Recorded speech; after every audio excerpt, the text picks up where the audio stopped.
people from the United Kingdom. Hi there. Good evening to you.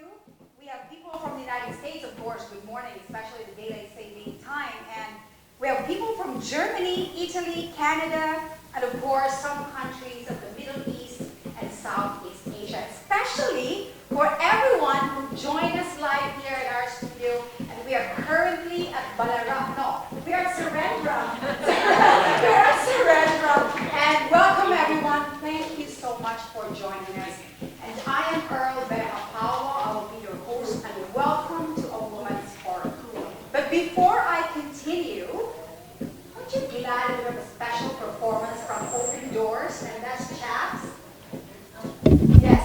Chaps, thank you for that wonderful Chaps song. Hope Will Arise is the theme song for Open Doors Middle East campaign. So raise a hallelujah, hope will arise. And hope is rising, right? I hope you feel that in your cars, in your living room, and in your couches, and especially for these people that's here. So welcome once again. And aren't you excited? Aren't you thrilled? Yes?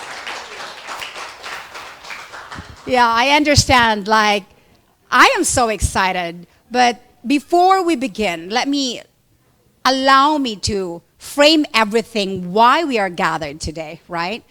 We live in a very pluralistic society. If not, in fact, we are in the age of expanding pluralism. Like, we are constantly bombarded as many things are vying for our allegiance. What do I mean by that? Where everything and anything is a viable option for life. And oftentimes, as a result of that, things are unclear, if not confused, and cause us to be divided on certain issues in society, our concerns in society, its ills, and issues that are really so pervasive that shaping us and affecting our lives indirectly or directly. And how are we to decide through this? How are we to think things through these issues? There's always this idea. Do you know that we are at a war of ideas? Do you agree with me with that? At least we can agree with, somebody's agreeing with that. And these are ideas that are shaping our culture and impacting our lives. Furthermore, they are threatening our identity and purpose, the cohesion of our society in general, affecting our relationships. So let us come together tonight or this morning, from wherever you are, as we exchange ideas and dialogue concerning issues of God, gender, and social justice. What do they really mean? Does it really mean what we think it means? Or some of us probably don't have an idea what those words mean. And I understand this could come across as highly contentious topic for some. And this afternoon to some of you, or this evening, is our effort to provide a constructive contribution to this ongoing conversation that we intend and hopefully will leave you inspired to seek the truth and see where it shall lead you. Right? By the way, to begin with, I would like to thank Open Doors International and Open Doors Philippines for hosting us alongside with CCF Beyond. So hi, thank you for all of you watching from the Middle East and Southeast Asia of CCF Beyond. Welcome, thank you for joining us. So this is what's going to happen tonight. We will have a guest speaker that will speak for 38 minutes, and then following after that, we will have a 1 hour and a half of question and answers. So please be ready to raise your questions. To begin with, let me introduce you our speaker, Alycia Wood. Alycia got her master's in social justice from Mary Grove College to further her passion for serving those in need in developing world. And this led her to various volunteering opportunities at orphanages, prisons, shelters for the homeless. And it's amazing to find out that Alycia is actually a substitute teacher and paraprofessional for multiple grade levels and spent 8 years doing apologetics ministry, actually 9 years, doing apologetics ministry at RZIM before going to Lighten. In her spare time, by the way, the reason why I met Alycia, she's a former colleague of my husband who was involved in this global apologetic ministry. I just realized that in her spare time, she's actually, she likes to play, she's a sports fan. I wonder what sport is that. And she grows all things edible in her garden. So actually, I like to taste that. But welcome, she's tuning in from United States. Welcome, Alycia Wood. Hi, Alycia. Is Alycia in? Oh, well, she's not yet here, right? Okay, so everybody, I just want to know who's coming from. There she is. Hi, Alycia. All right. Hello, good morning to everybody, or evening or afternoon, whatever time it is for you. Alycia, thank you so much for doing this. I know you're tuning in from Atlanta and it's 5:30 in the morning, right? Man, what a commitment. So I don't want to take much of your time as everybody wants to hear from you. Ladies and gentlemen, please welcome Alycia Wood. It's about 6:20 right now.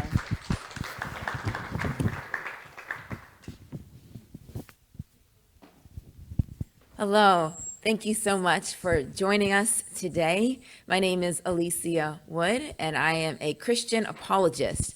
An apologist is just a big word for somebody who uses logic and evidence, rationality to argue that something is true. It's been a joy for me to speak on a variety of issues within Christianity over the last 9 years. And today, we're actually going to speak on something that is very, very relevant in our particular culture and in our society, and it is the topic of gender and Christianity. Now, for so many people, when you say those two words, gender and Christianity, or transgender and Christianity, we often think of a battle, a fight. Maybe we think that there is a massive divide or division between the two worlds. And what I want to do today is actually talk about transgenderism, Christianity, and our culture, and all three of those, and talk about different ways that they understand and live their experiences, and different ways that they've experienced injustice, different ways that we can maybe as a community look at how we can come together and consider the ideas of social justice and what that actually means in this context. And finally, look at the idea of, is reconciliation possible between the two groups? So let's go ahead and jump right on in. First of all, there is such a divide in our society over many, many issues. I don't even need to convince you of that. It could be an issue of religion, an issue of race. It could be an issue of gender. It could be an issue of transgender. It could be an issue of sexuality, and on and on and on. There are so many issues that divide our various societies around this globe. And so when it comes to transgenderism and Christianity, some people think that there's no way that someone who identifies as transgender could maybe get along with someone who's a Christian, or maybe there might be at odds, that transgender person might be at odds with the culture. Maybe there's some people in the culture that disagree with their particular views. And we may think this is a lost cause. We've seen people battle. We've seen people just be in disagreement for so long. But I hope that I can encourage you today that there is a path forward. And so what I want to do is kind of take a picture of these two different views, first of all, so we can understand them better. So first of all, let me explain to you, I'll give you just a general definition of what transgenderism actually is. So transgenderism is a gender dysphoria where there is a disconnect between the sex assigned at birth and how somebody identifies their gender to be. So there's a difference between the sex assigned at birth, which could be male or female, and the gender identity, which is their expression, their sense of gender and their physical body, the way that they view and see themselves based off of their experiences, based off of their feelings, based off a variety of different factors. So while they may be assigned male at birth, they actually may identify as female, maybe because they enjoy doing typically female things. Maybe they enjoy wearing female clothing. Maybe they enjoy playing with dolls. Maybe they enjoy doing other things, that maybe wearing makeup or just playing with girls and not really liking playing with boys. It could be a range of things that people do that make them feel like they identify more with the female than with the male. They could be somebody who doesn't enjoy sports, or someone who doesn't enjoy, rough playing or something like that. And they just feel like, I don't really feel like I'm like a male. Like I don't really hold to many of the male things. I actually like other things. And that causes people to identify as something different than maybe their birth sex. Now, just for a second, just imagine what that might feel like, to feel like you're two different people in the same body. Like that's very difficult. That's very, very hard. And then you don't know if you can tell anybody, and then you don't know who might be willing to listen, who's going to be upset with you. And so many people, according to Human Rights Watch, many people in the trans community actually experience suffering and ostracization from various people in society due to the fact that they identify as trans. They face discrimination from various fronts, including family and friends and employers. And they're often bullied or harassed and can become victims of violence. They often have higher rates of poverty as well.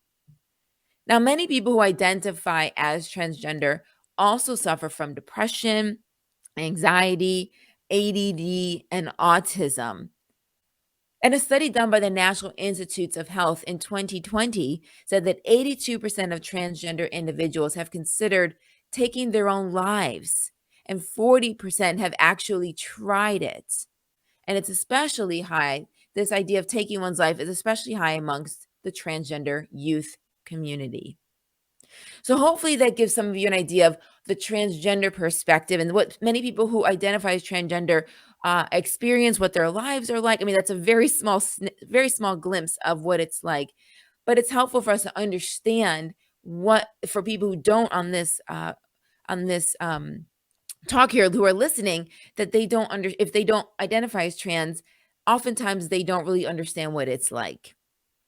Now, additionally, there are other people who would hold to a different view on transgenderism.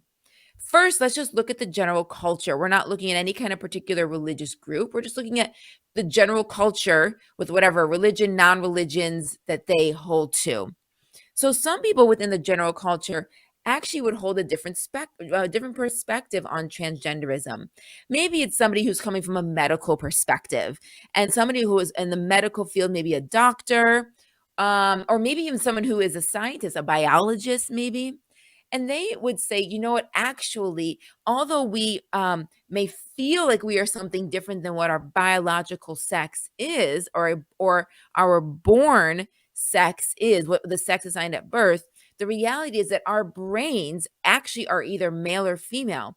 In other words, what the medical community or the scientific community might say is that around 7 weeks, within the mother's womb, if a child is developing male, then their brain actually starts to become male.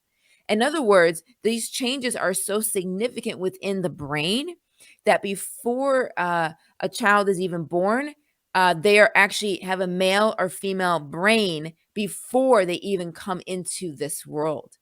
Additionally, somebody from the medical or scientific community might say, or biologist community might say, that every DNA strand in somebody's body has either an XX or an XY chromosome.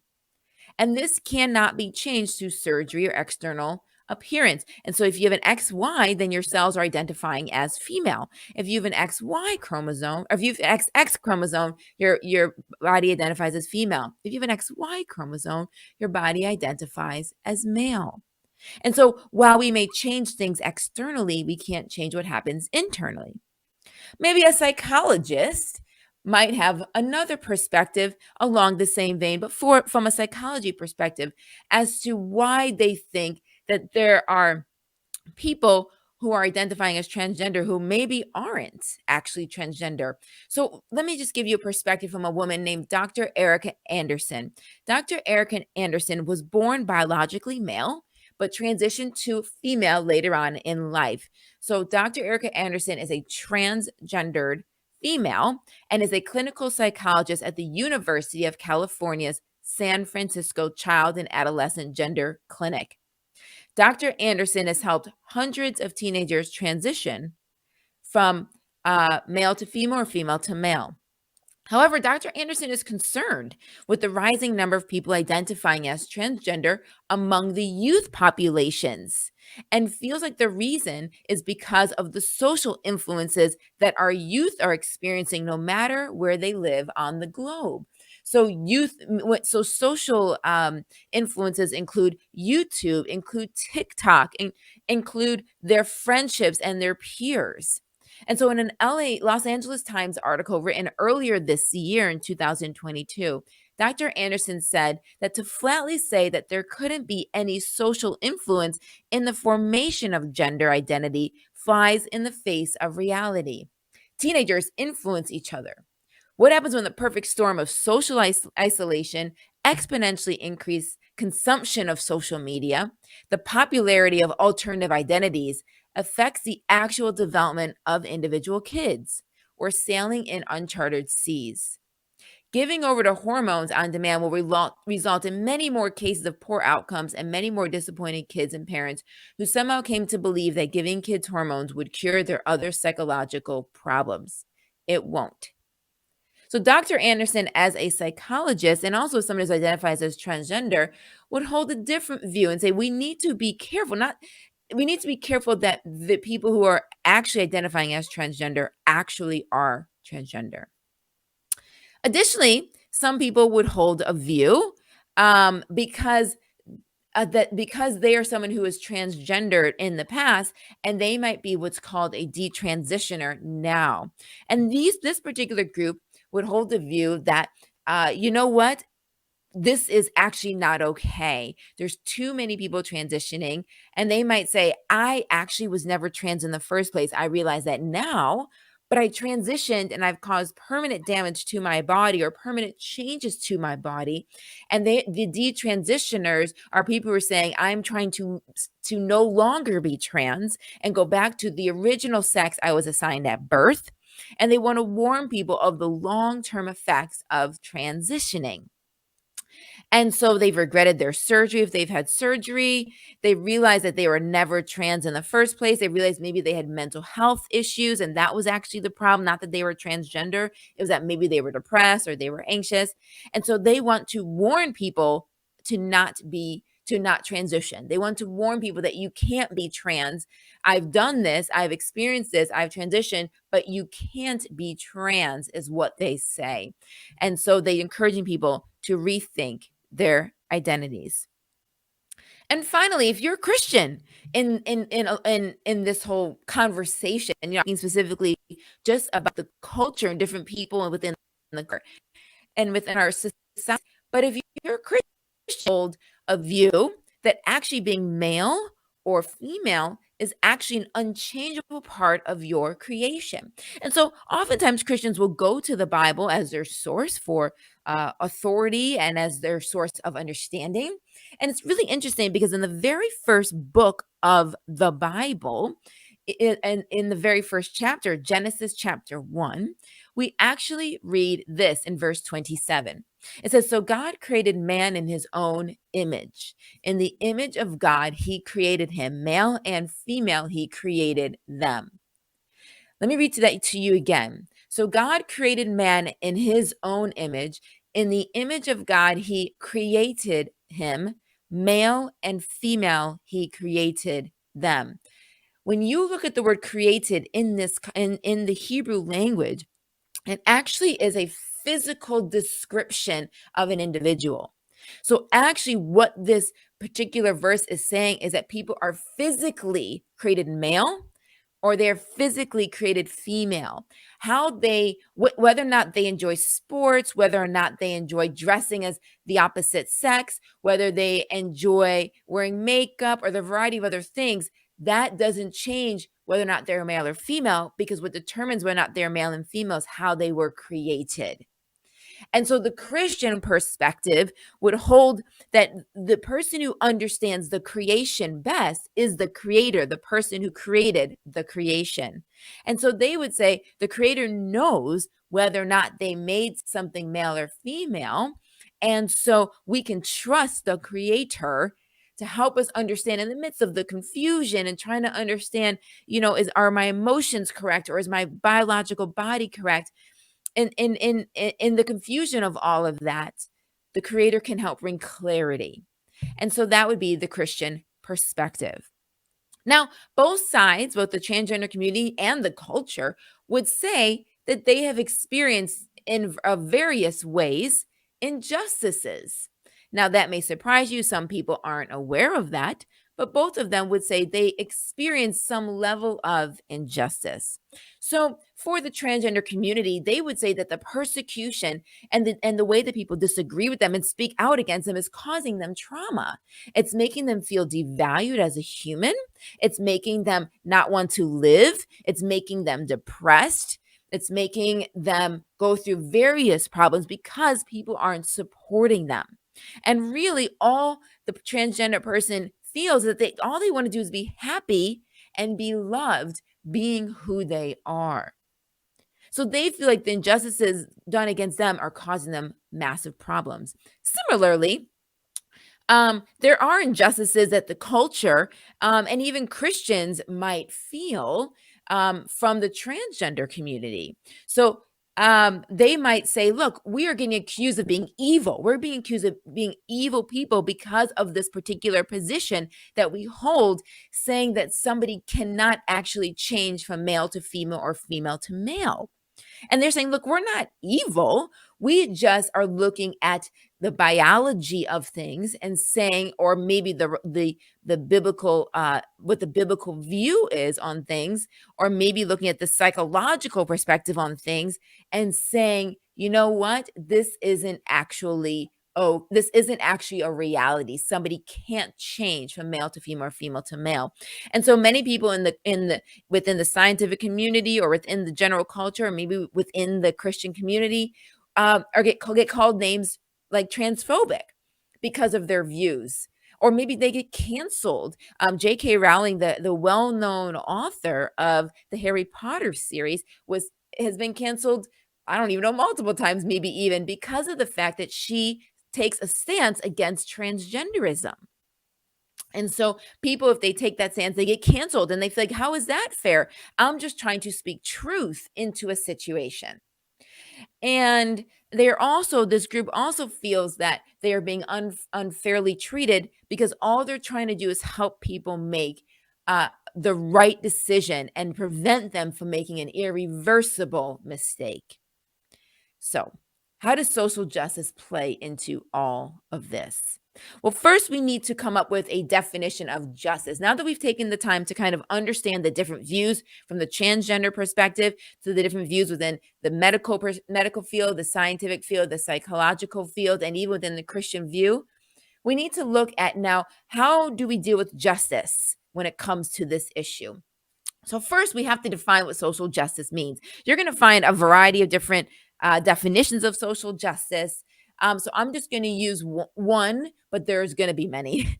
So essentially, social justice is the fair and equitable allocation of resources, of goods, of opportunities, of privileges, of wealth, of education, employment, whatever it might be in a society. So it's the advocating or the fighting for fair and just and equitable circumstances for all people. All people is the key, not just a particular group, but for all people in society. And so for this particular topic of transgenderism, social justice applies, and then it challenges all of us to ask how it's possible for us as a society to allow people to hold different views without hating each other, or without hating each other, essentially? Is that even something that's possible for us to do? Is there a fair and equitable way that we can be just to both groups, both the transgender community and the culture and the scientific community and the medical community? And keep in mind, not everybody in the scientific or medical community is going to hold the particular views that I have expressed, or even in the psychological community, but there are those who do.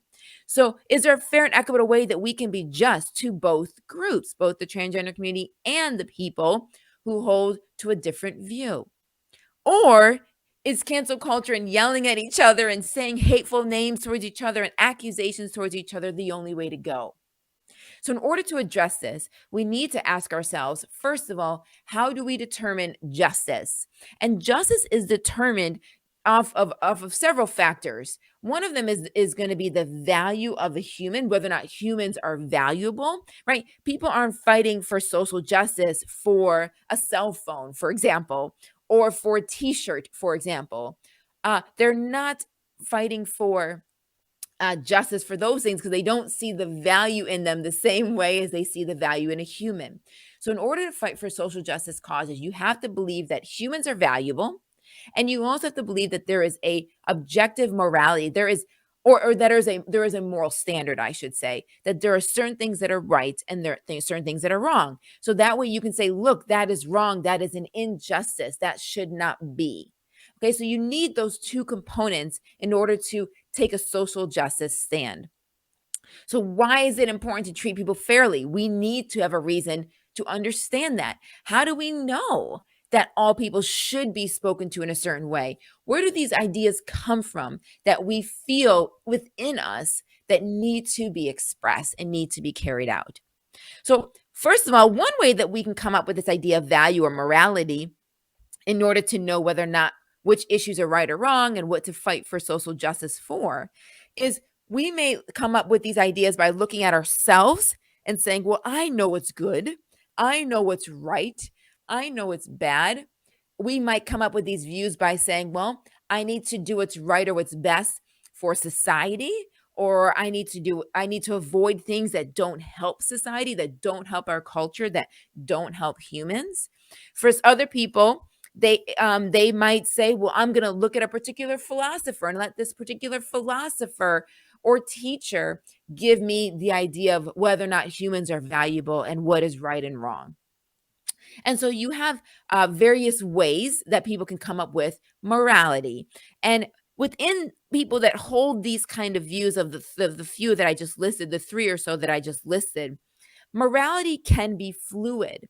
In other words, a particular philosopher might say morality should be this, but a new philosopher might come along and say, actually, morality should be this over here. Maybe what's good for our society is to do this particular action in the year 2022, but maybe 10 years from now, this particular action might actually be good for society, and this action is different than this action. In other words, there is a fluidity within this particular view of what is right and wrong. Right and wrong isn't always right and wrong. It might be right or wrong for today, but it may not be right or wrong in the past, and it may not be right or wrong in the future. And so somebody who holds morality with these particular views struggles to actually know, is there an actual right or wrong? Because I just might be thinking something is right or wrong, and that just might only be for today. That might not be the reality. But there's other people who will hold to a different view of how we get morality. And these are all important, friends. All these different views are this way of thinking through these social justice claims are important because in order for somebody to cry for injustice, you have to believe in justice. And in order for there to be justice, you have to have human value and morality. So we need to understand those, or we can't even carry out justice and we can't deal with injustices. So if you're religious, you might say that you go to a higher source. You go to a God or a divine being to give you particular justice and to give you particular views on value and morality.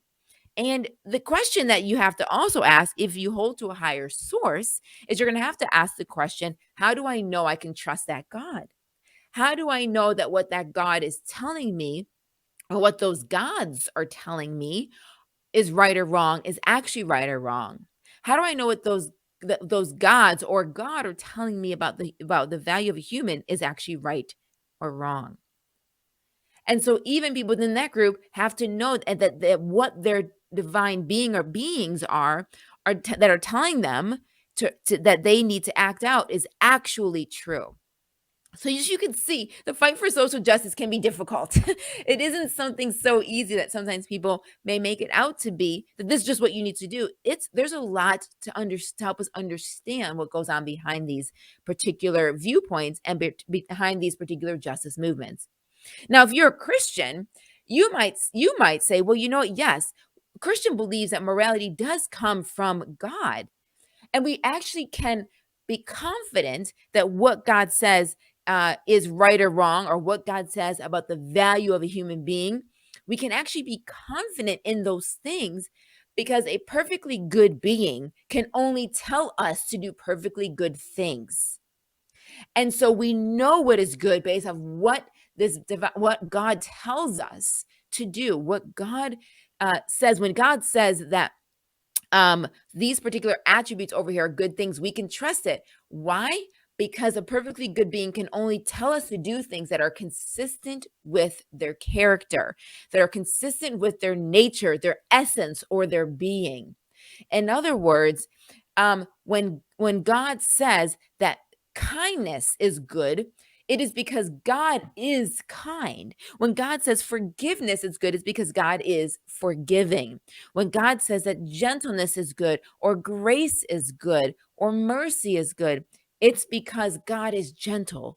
He is full of grace. He's full of mercy. And so the things that he commands us to do are a reflection of his good, perfect moral character. And so we can trust that they are good because it comes from him. So when God says love is good, it's because God is love itself. So the Christians would hold that morality comes from a perfectly good being who can only command perfectly good things. And therefore we know what right or wrong is because we know the good to do.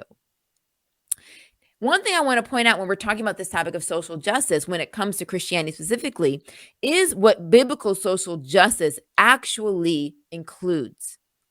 Biblical social justice includes something that we often don't think about in our society, and it includes a reconciliation with the individual.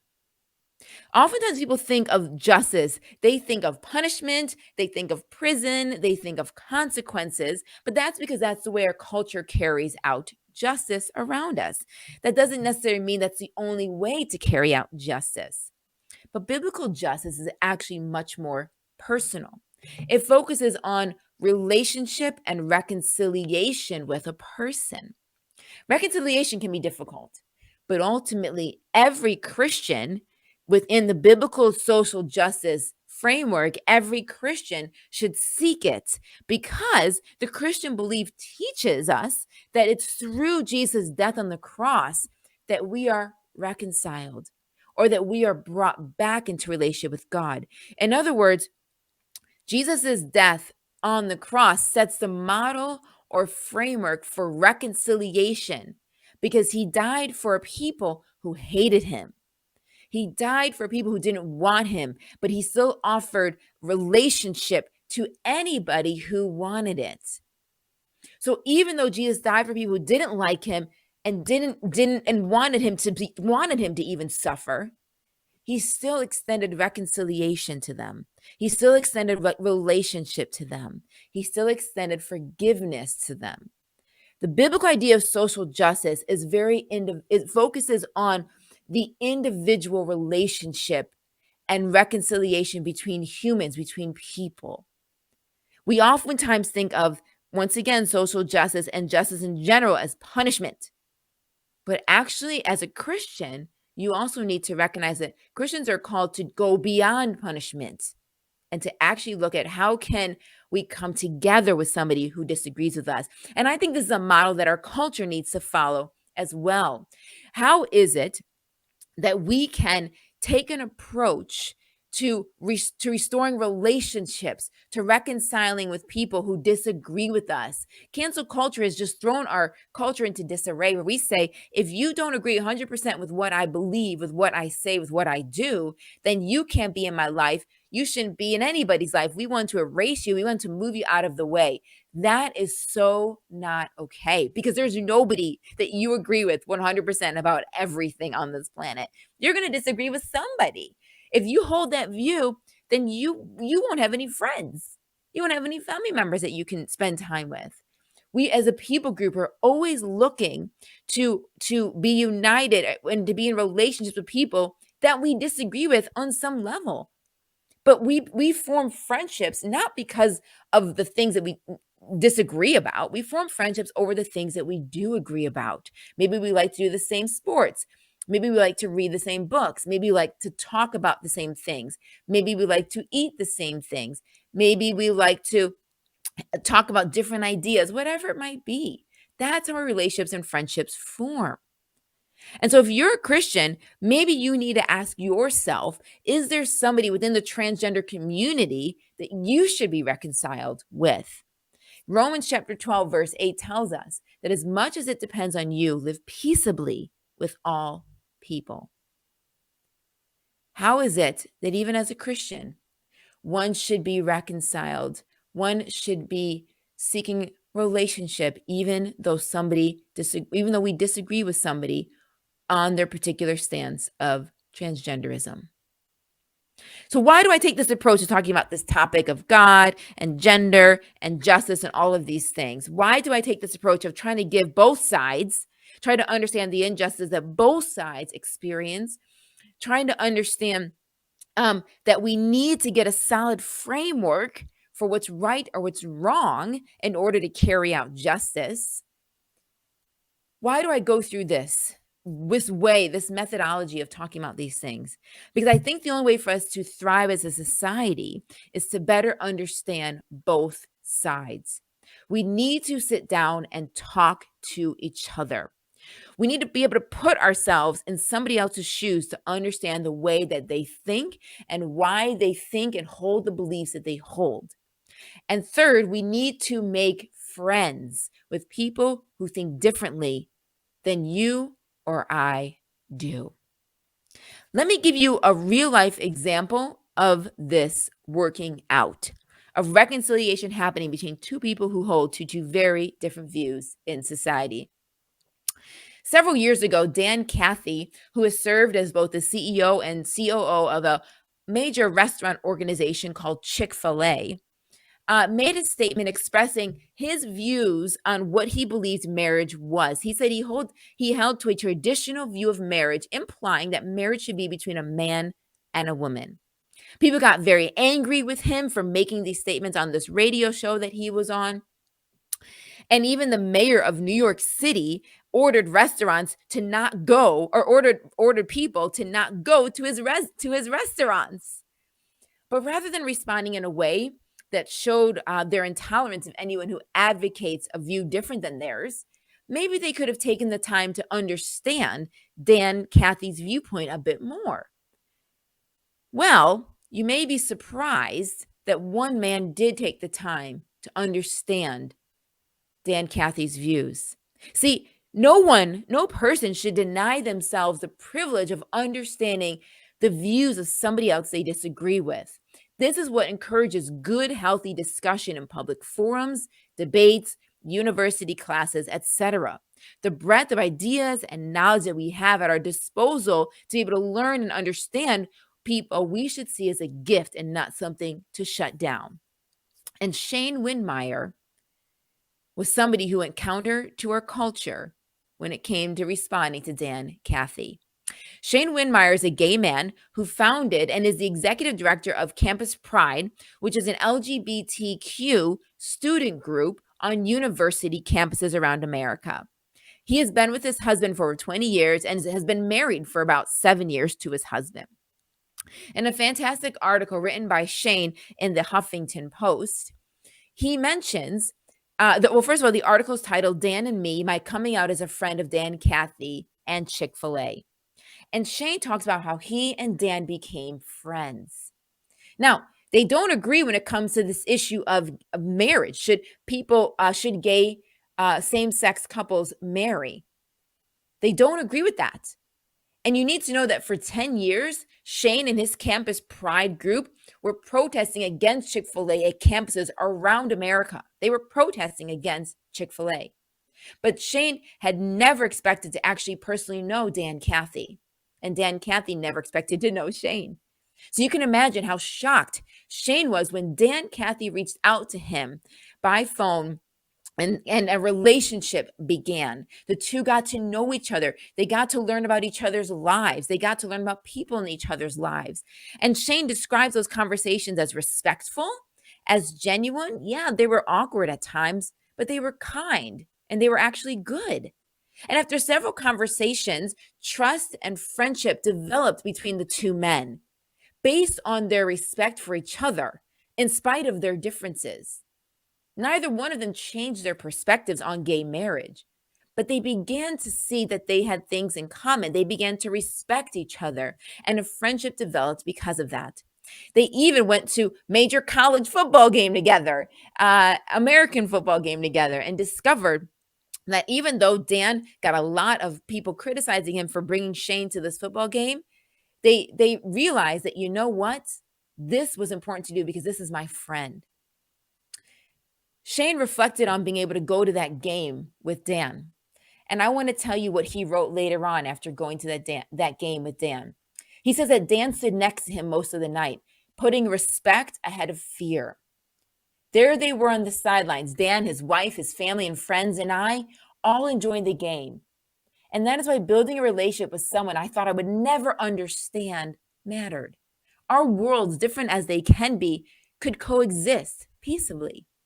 The millions of college football fans watching the game never could have imagined what was playing out right in front of them. Gay and straight, liberal and conservative, active and evangelist. We could stand together in our difference and in our respect. How much better would our world be if we could do the same? Shane from Campus Pride eventually dropped his Campus Pride campaign against Chick-fil-A, and the two remain friends. Two friends, intolerant of each other's beliefs, but blessed by each other's friendships. So in conclusion here, what is it that we've learned? What is it that we can walk away with? Well, hopefully we as individual advocates of social justice can make efforts to ensure that there is equality and fairness around us. But that may mean that we have to give and take a little bit. We have to be flexible. We may not always get what we want. The other side may not always get what we want. And we need to see where the areas of compromise that we can come together so we can live in society and respect other people who hold different views. Compromise is going to be key. So we as a society, we can be a society that holds different views but values the worth of every individual. And if we say we believe in social justice, then that means we believe in justice for everybody. This means that both the transgender community and those who hold a different view need to be intentional to listen and understand the views of those who feel differently than they do, and then make steps to form relationships where appropriate, and make steps to compromise where appropriate, steps to not say hateful things to each other when appropriate, take the steps to be friends when appropriate. True social justice should not seek to exclude anybody from the community, but welcome reconciliation. And for anybody who's a Christian, reconciliation is so important, because what every Christian wants to encourage someone who's not a Christian is to actually seek out relationship with their Creator, to actually seek out a way to be reconciled, be united with their Creator. And that is done by somebody looking actually to God and saying, I believe in who you are. Not because I am trans or not because I'm gay or not because I'm good or bad, not because I do nice things or I don't do nice things, It's someone who actually says, look, as I am with all of my issues, I actually want to believe that Jesus' death on the cross and his resurrection changes my life, that he dies and pays the penalty for all the things that I've done wrong, and that I can be reconciled and united with God because of that. That ultimately is what every Christian wants, every non-Christian to understand. Reconciliation starts at the cross for Christianity with Jesus, and it carries out into the lives of those around us. As Christians, we need to look at this view much more carefully. Now I want to turn it back to Earl for a time of questions. Thank you so much for that, Alycia. Did you just appreciate that? And thank you, Alycia. Thank you for clearly laying down the foundation of different perspectives, walking us through this. I love the way, did you just appreciate that there, she spoke about the transgender community, she spoke about the Christian community and the general culture. And for tonight, actually, I'm quite encouraged with the representation from different community in this group tonight, as well as those people in the Zoom. But for our studio, we have people actually from the persecuted church. We have people from the entertainment industry, the Philippine national team sports, and also our guests from the LGBTQI community. So this is really going to be an exciting conversation. But before I move on, let me call on our first panelist tonight. So thank you, Alycia. Please hang on with us. Our first panelist is Dr. Jim Welchel. He is Executive Director for Christ Commission Fellowship Beyond Ministry. Hi, Dr. Jim, and some people call him Pastor Jim. And he's actually tuning in from India, right? Yes, he's in India right now. He is supposed to be here joining us live, but due to the mission, he is there in India. Pastor Jim has been a missionary for over 35 years, and he was the leadership team of Campus Crusade for Christ, so that's CRU, of Southeast Asia, and served as an assistant to the vice president of CRU International for Global Church Movement, and was an executive director of the International Graduate School of Leadership, IGSL. Hello, Dr. Can you connect with us clearly? I'm sure he's there. Yes, and of course, in our so may konting on the leg, but we're here. I'm sure the team is going to handle that. I assure you. Pastor Jim, are you there? Yes. Yes, I am here. There's a little bit of a lag, but I'm here. That's great. So, all right, here and with us, we have somebody from Open Doors. Please welcome Mr. Josel. We call him Tito Josel. And, yes, Mr. Josel Gonzales. Guys, we are so privileged to have people who've walked the talk for so long. He's the former country manager for Bhutan, Sri Lanka, for Open Doors Southeast Asia for 15 years. Wow, we have 10 years of apologist in Atlanta. We have 35 years in India right now, who has been in mission field, and we have 15 years running these different countries of the persecuted church. Plus 10 years working in Southern Mindanao. So do the math. 25 years all in all. I am from Mindanao. So those who are tuning in from Mindanao, maayong gabi sa inyong tanan. Right? Thank you. Assalamualaikum. Assalamualaikum. Yes. So please welcome our panelists from India, and of course, Alycia from the US, and Mr. Josel. I should call you Mr. Josel, right?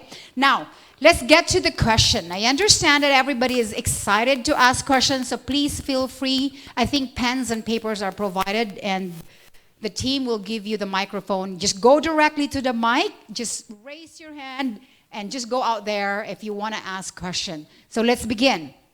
I have a pressing question here, and also people who's watching us, you can actually type in the chat box your questions, and people will cue you in if you do want to ask questions live from Zoom. There's a first question here, Alycia. Hi guys, are you ready? There. So bear with us if there are few seconds lagged, and I think we can connect it, right? Let there be nothing lost in translation. Okay, the first question here. Alycia, it's for you. Are you there? Is Alycia ready? I'm here. Okay, good. There is a first question. You mentioned the word compromise, right? You mentioned the word compromise. And this word could actually land differently to different people that's watching us, given that we have a very mixed group of people with us tonight. What do you mean by that? Is it letting go of your conviction? Because both have convictions, right? Both parties have convictions. For a Christian, what does it mean? And for those who are outside the faith, who doesn't subscribe to the Christian faith, what do you mean by that compromise? Wow, that's a very, very good question. You're right. It can mean a variety of different things. For some people, it can mean, well, something that's really important to me, I just have to let go. And that is what they may take. That might be the route that they take. For other people, it might be, no, I have to hold on to certain convictions and moral beliefs that I have. And so compromise might look like something else. So I would say from the, we always want to analyze our beliefs, but we also want to stand firm on things that are essential or that are important. We don't want to make moral compromises when it comes to just trying to be a nice person or be accepted. There are certain areas that we actually have to take particular stances on and take firm stances on. So the areas of compromise are going to come in other areas that I would say that are outside of the moral thought process. So, for example, somebody might say, well, as long as somebody, I won't eat dinner with them, or I won't go to this particular event with them, or whatever it might be. And I think, together down the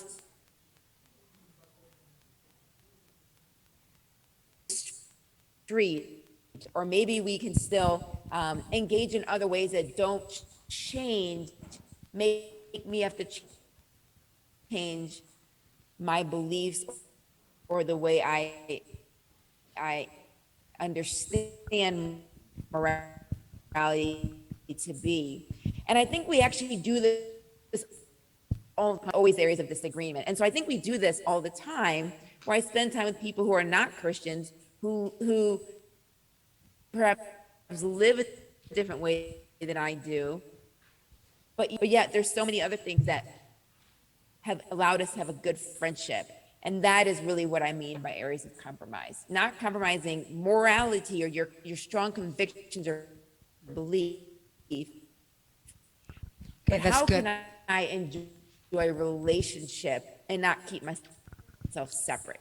Yeah, that was great. At least to clarify that. You want to add something, Yeah, Josel? can I add? Alycia mentioned earlier about the two conflicting views of the Campus Pride, the head of Campus Pride, Shane, and the head of the Chick-fil-A. Do Yeah, you go to Chick-fil-A. Chick-fil-A? Plugging. And there's, not compromise because they still have opposing beliefs. Yeah. But at the same time, they have trust and respect, and they have common agreement on certain things. Yes.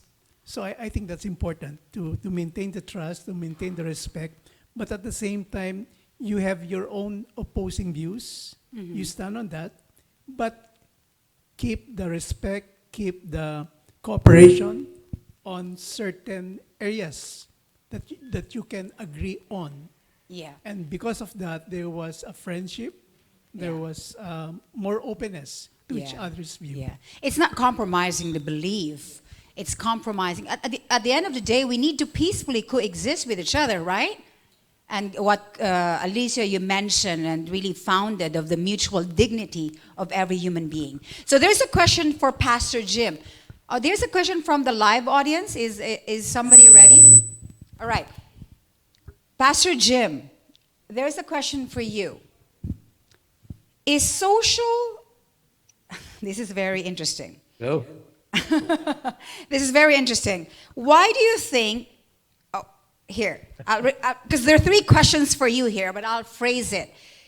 Is social justice biblical, though Alycia already defined it, and as a Christian, must we subscribe to it, given that by definition, others say that it's not biblical? Can we just clarify this first in the issues of social justice?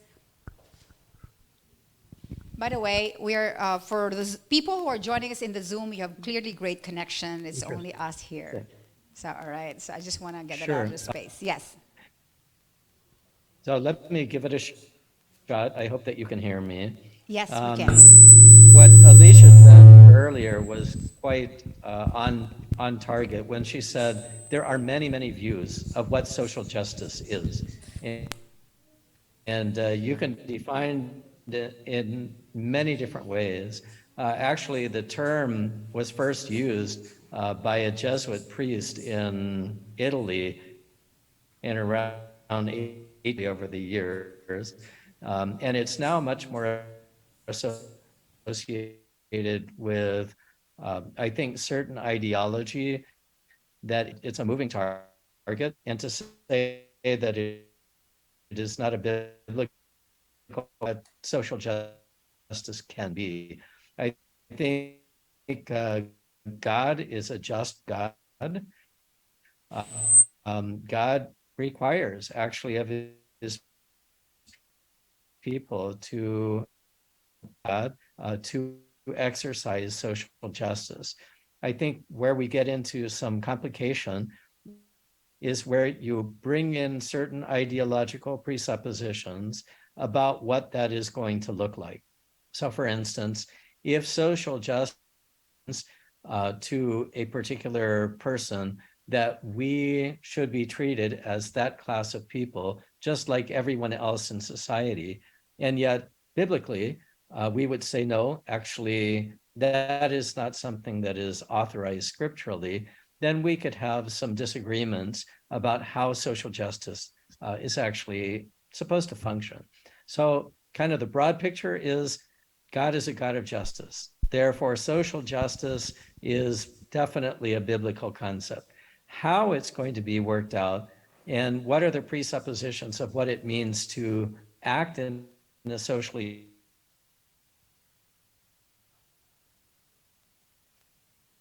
All right.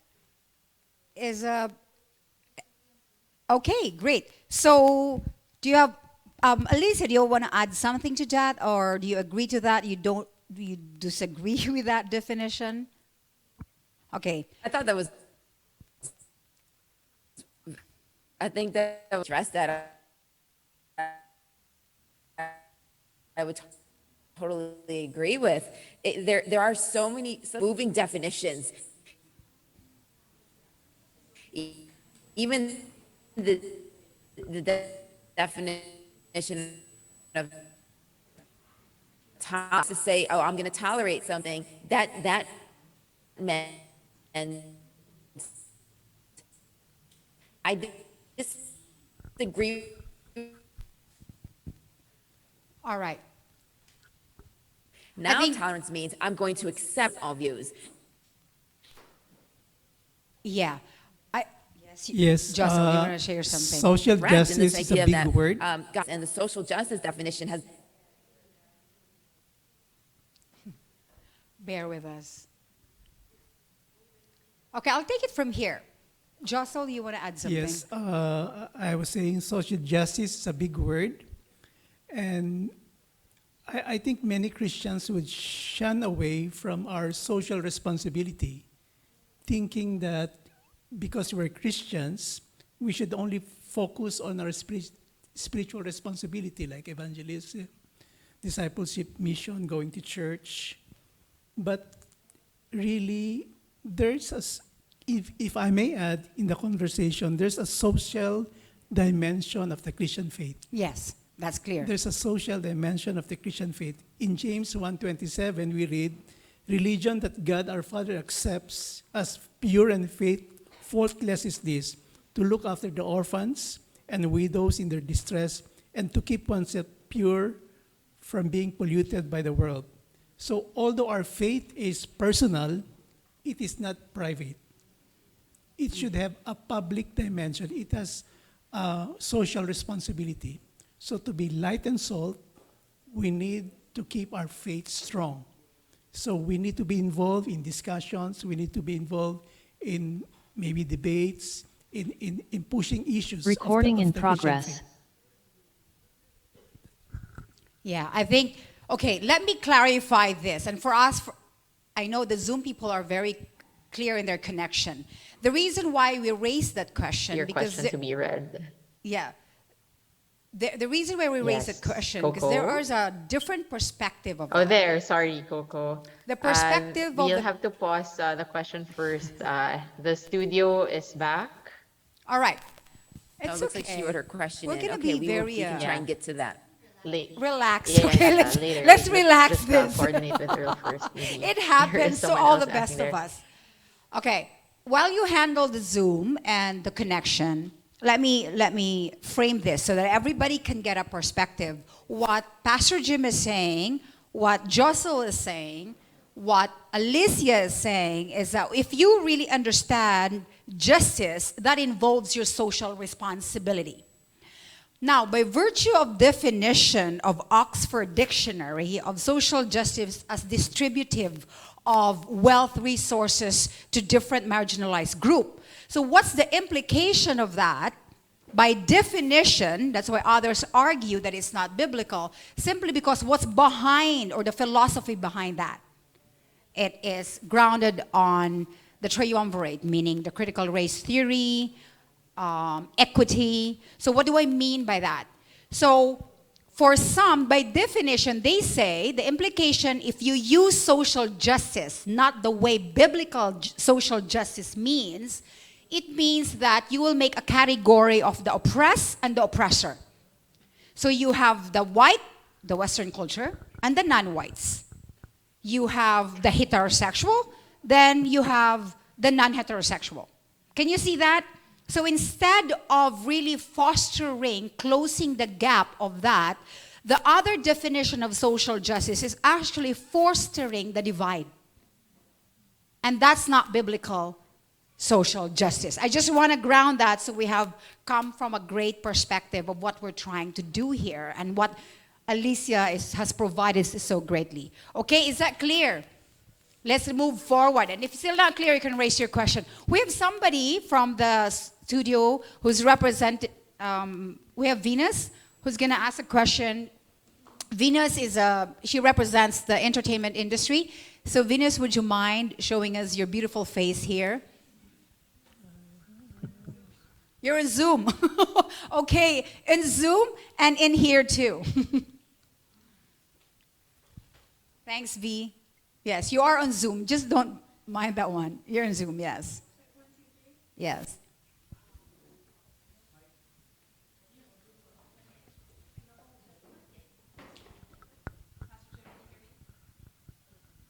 I can hear you. Yes, we can hear you. We can hear you. Oh, you can hear me? Yes.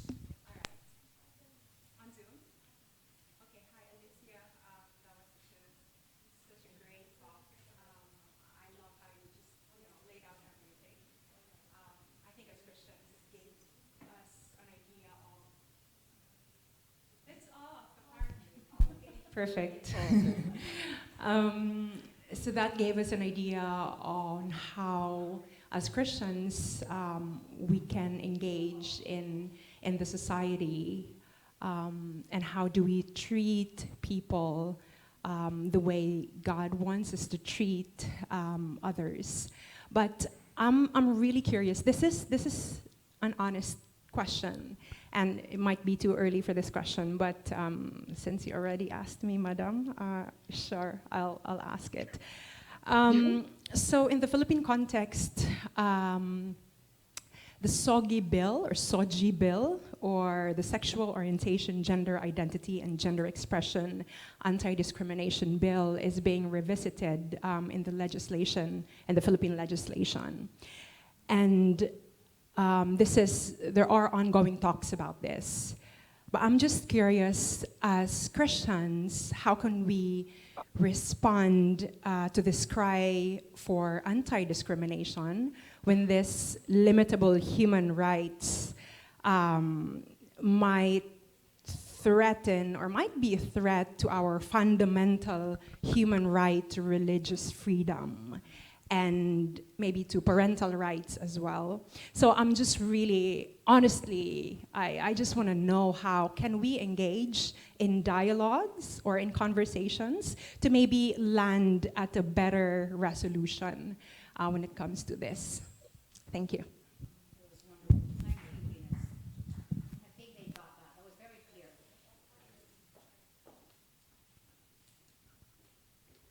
So I'm having a hard time hearing. Did you refer to one of us? Yeah, it goes for both of you, but whoever wants to begin.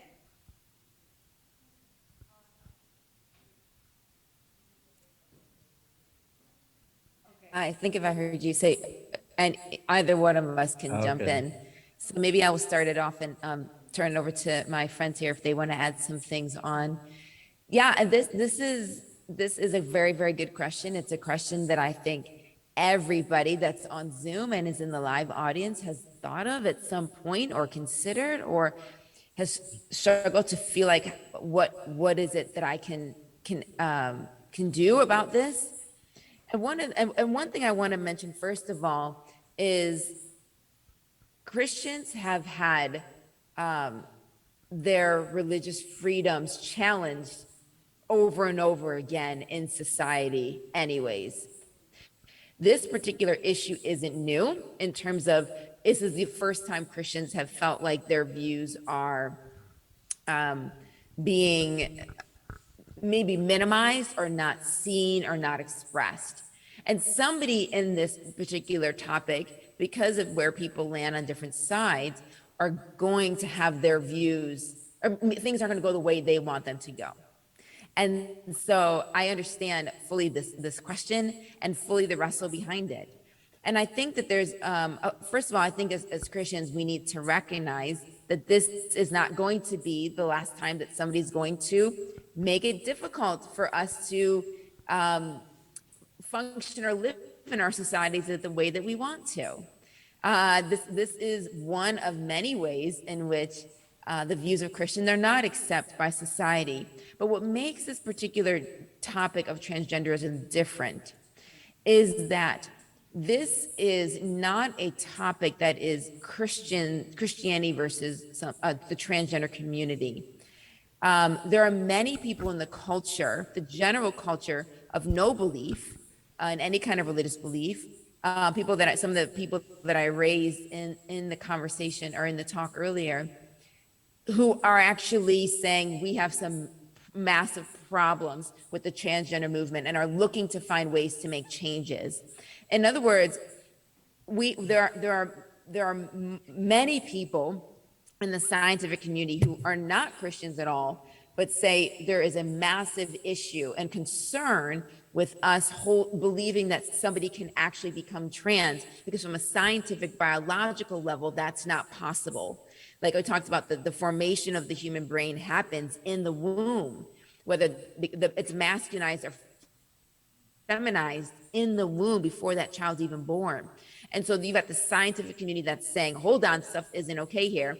And so any kind of transgender legislation is going to actually minimize their views. Not just Christians, but their views are also going to be minimized as well. You've got psychiatrists who are not able to be honest about when they counsel or when they provide therapy. Both psychiatrists and psychologists, the main difference between a psychiatrist and a psychiatrist, the medical doctor who can prescribe medication, a psychologist cannot. So you have both psychiatrists and psychologists who do therapy, but are being told that if they don't say affirming words to someone who comes in and says, I'm struggling with gender dysphoria, then they can lose their license. They maybe not be able to practice. In other words, somebody in the psychology and psychiatry profession is going to have their views be minimized as well. So I'm just giving you examples of this is not just Christians who are experiencing this, but there's other people within the scientific community, people who have lost their jobs, people who have been ostracized, who are people who don't believe in God at all, and who have been trying to speak up into this issue. And I think that's what makes this particular topic so unique, is because this is something, I think oftentimes there are issues that are framed where it's the culture versus Christianity. This is not one of them. This is the culture is at war with the culture. Christians happen to be on this side of there's culture A, culture B, maybe we could say Christians happen to be on this side, but there's scientists here, there's medical community here, there's people who have transitioned and are sending out many messages on social media, writing articles saying, don't do this, this is bad. And so it's actually almost like there is a group of people whose views are being minimized by legislation. And what I think is going to happen is eventually the group that is getting minimized is going to continue to grow. And it seems like the culture is really challenging some of these transgender views as well. And so I think it's actually a larger question that we as a culture are wrestling with, not even just as Christians. And so I think the important thing for us as Christians to do, how is it that I can still show love? I can still respect and value a person. We never dehumanize. We never devalue, even if we disagree. How can I still affirm with this particular stance that even though they may be devaluing me, how can I still show them Christ, show them Jesus throughout all of this? And I think that's going to be very, very important, because the transgender community already feels that people are against them. And then to have somebody express love to them, I think is actually going to be the way that we deal with this on an individual level. I think on a legislative level, the challenges are much harder.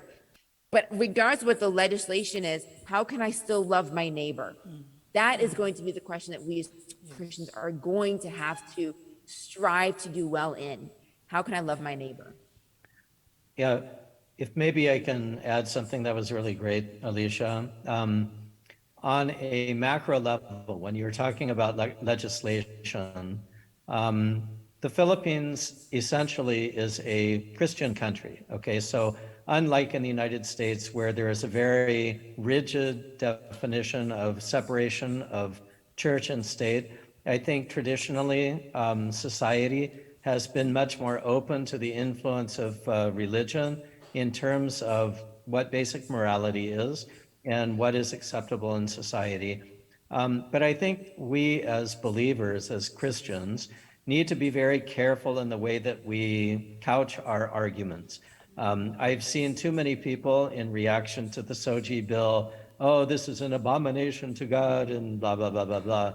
It's like, this is not helping our way of presenting, because we have no need or intention to alienate people that also are loved by God. You know, we are not the only people that God loves. And I think the way that we communicate our perspective needs to be much more nuanced and much more loving than that. As Alycia mentioned, a lot of the issues in the SOGI bill, so just so that you know, Alycia, it has more than just like issues of transgenderism. It has to do with the whole LGBTQ issues. And so it's a much broader thing, and gay marriage and those kinds of things. So these are issues that should be open to public debate. Yes. And it's not appropriate for us to just say, well, the Bible says this, therefore that's it. Because the culture as a whole would not agree that that is a sufficient basis for us to make a decision. However, like she said, there is a lot of evidence, sociologically, psychologically, that actually this movement towards more recognition, say, of gay marriage and all of these other things, actually isn't good for people as a whole.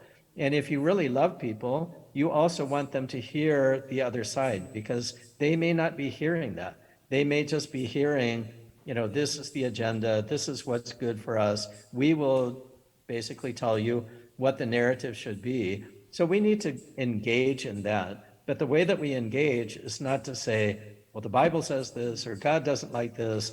That really isn't the best way to be able to engage the issue. And certainly it's a much more nuanced issue than that. So I would just say, as we engage, and thanks for bringing that up, Dennis.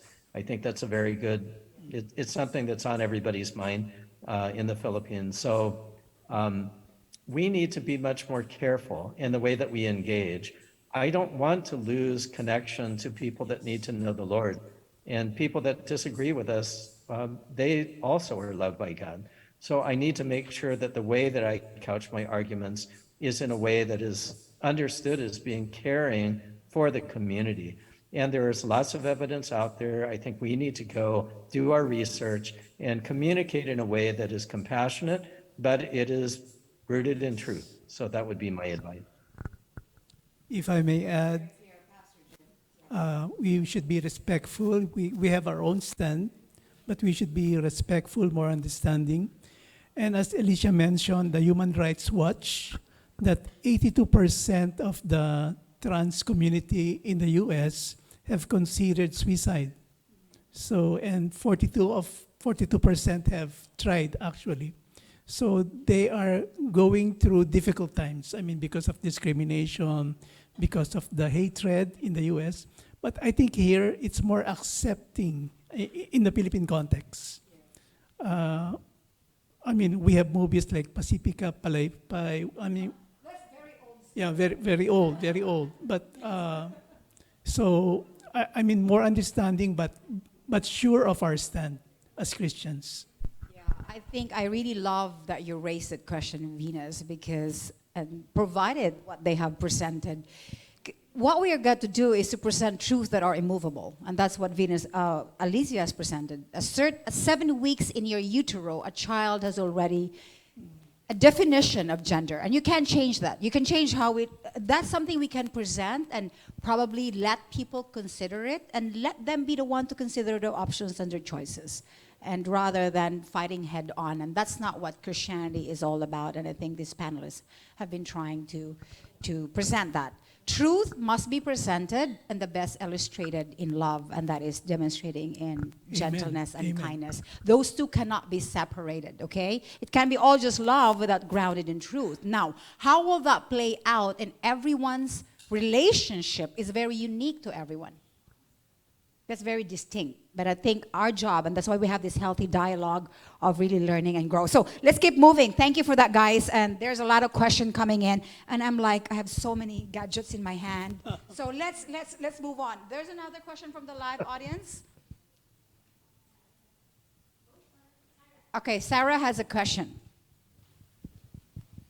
Hi, so what is so wrong with choosing to identify as a gender that you are not born with? Say it again. What is so wrong to identify?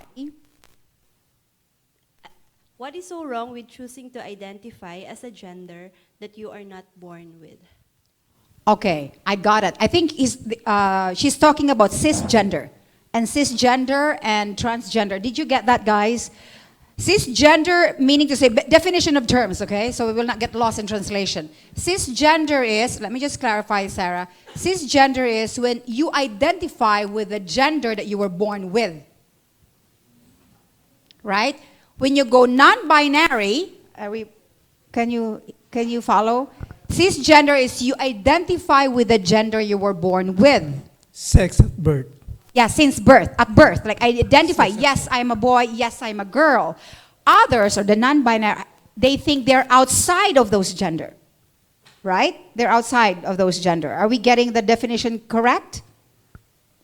Then comes the transgender that Alycia is talking about. So you want to take it on? What's wrong with that, Alycia? There. Is she... Okay, can you hear? Okay. So essentially, what is wrong with not identifying with the gender of our birth? Essentially, if I understand it correctly. It's a good question. And this is ultimately, I think, where the transgender community is they talk about there is fluidity in a lot of areas of life. And so why should this not also be an area of fluidity? The challenge with this particular issue, and I'm going to take the word right or wrong out for a second and just talk about the fact that with this particular topic, essentially what we're saying is it possible for us to be something else?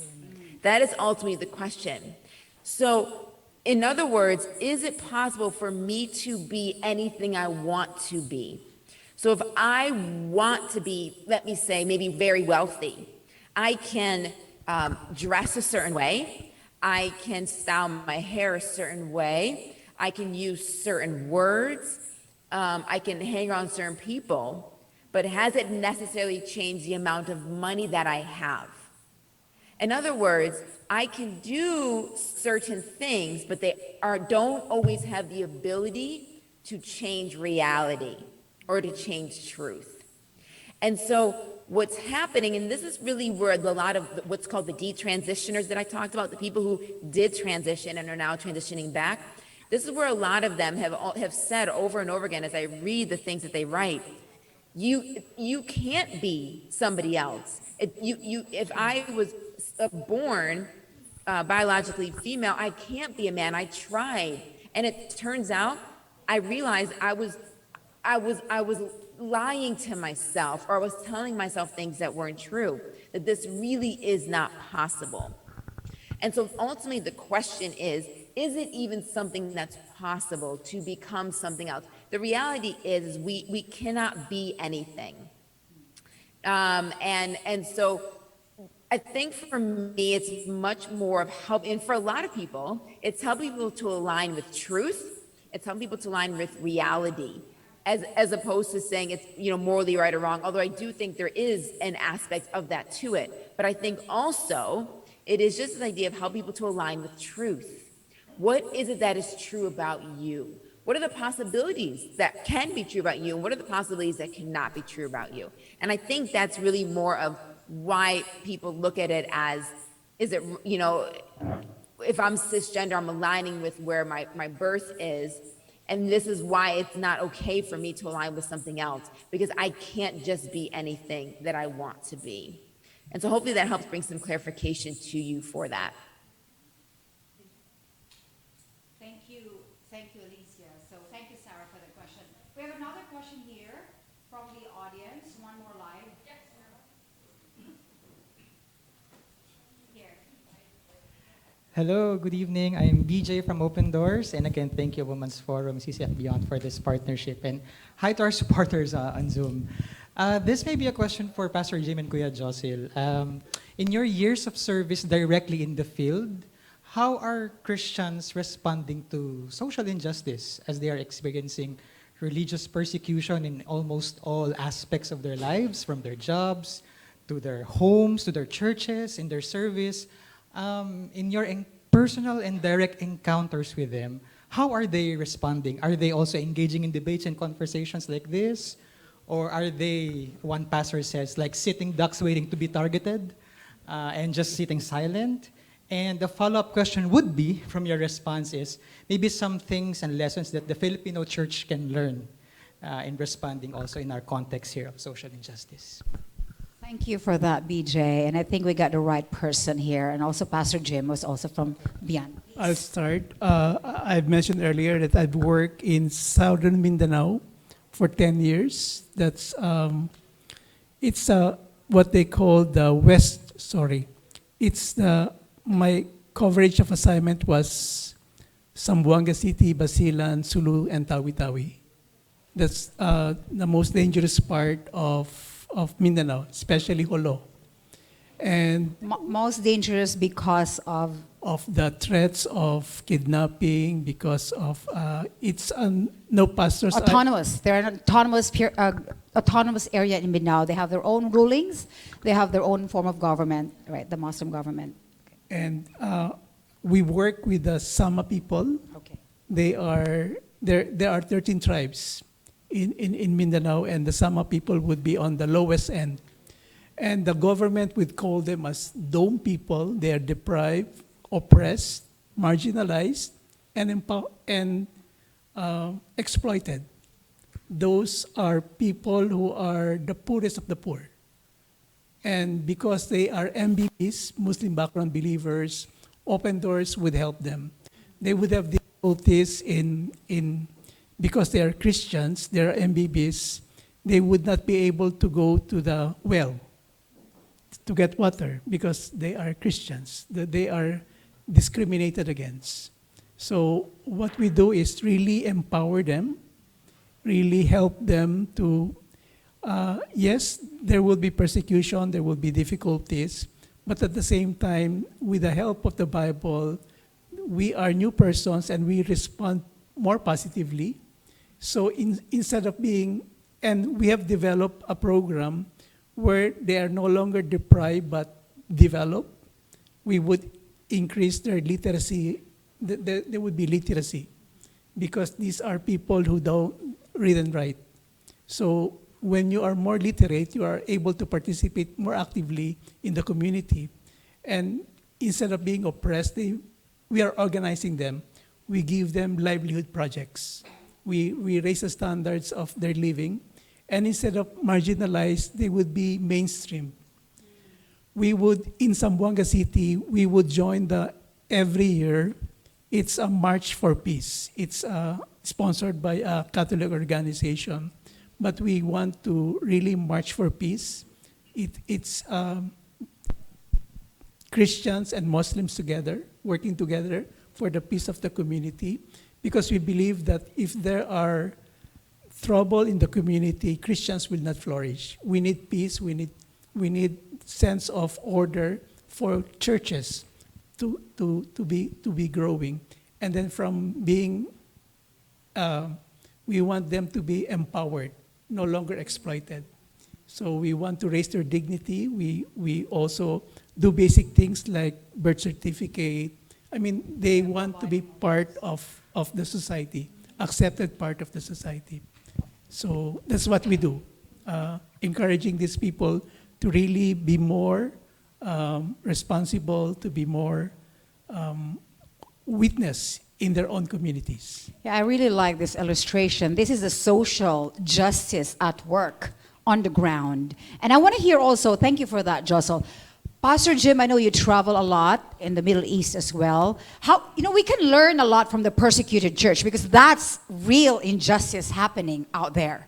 We can only begin to imagine what it's like not to be able to have access to education, to be scared because you're a Christian or you're a girl and you can't even get water for your family. So, Pastor Jim, you've witnessed that in Middle East as a Beyond director. What have you noticed and observed why these people, men and women from the persecuted church, are flourishing despite the persecution? Yeah, that's a great question.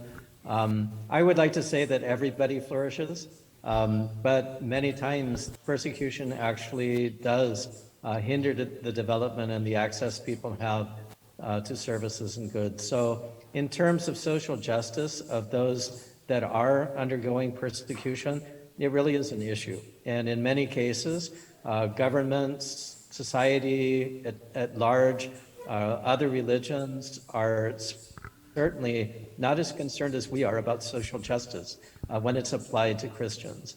At the same time, what we see in Christian communities is we see the upliftment of women, of marginalized people.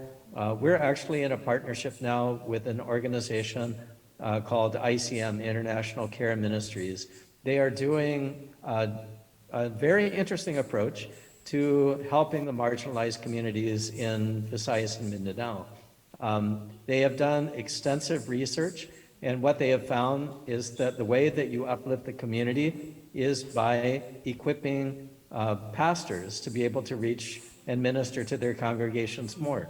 And we are working with about 12,000 pastors that are working with the ultra poor in the Philippines. These are people that are making 500 pesos a month or less, which is that's like less than $10 a month. but they have a heart for reaching out to their community. So we are equipping them. And what happens is that trickles down to their congregations. They learn to live in a more responsible way. They get rid of vices. They get rid of a lot of things that are actually not contributing to their own well-being. They see transformation in their own lives, in their relationships, in their families, and ultimately it affects the whole community. So what we find is actually when people come to know Christ and when people are discipled well, and as they begin to live for Christ, their life is transformed and that begins to impact other people. And I would say, although we're talking specifically about the LGBT issues and things like that. I would say for women as a whole, one of the best things that can happen to a woman is coming to know Christ. Often it allows a woman to have much more value in society. Often, if the husband also comes to know Christ, his treatment of her as an equal before God changes everything in the way that the family works. So there's so many positive benefits that happen when people come to know Christ and are really discipled. So I would just say that the best thing that we can do for people is introduce them to a relationship with Christ. Christ changes things. We've seen that all around the world. I'm in South Asia right now, and we're seeing the same thing. We're actually capturing stories of men and women whose lives have been totally transformed. Yes, there's persecution. Yes, there's injustice against Christians, but they're thriving because of Christ. Amen. Very, very well said. So Alycia and Dr. Jim and Josel, we have two more people. Alycia, you want to add to that? Oh, there's a question. There's a question online. And there's two more questions live. Okay, we'll take somebody from online. Yeah, I'll ask this one. This was asked online. So I think this is for Alycia, but anyone can contribute. How can you help a parent that has a 5-year-old son acting gay already? Some say he was born gay. We can't do anything about it. Sure, that's a very, very good question. And this is something that many, many parents are dealing with. So this is not specific to just one person. There are so many parents that are trying to process through all of this. So let me just say a couple things. Number one, just to start at the end there, where the question says, some people say that he was born this way, we can't do anything about it. They've yet to find any type of gene that causes people to be gay, which when we say we're born with it, that's essentially what they're saying. You are genetically born this way. They've yet to find that medically or scientifically. So when we say born that way, it's we can't really say right now that is a medical or biological truth.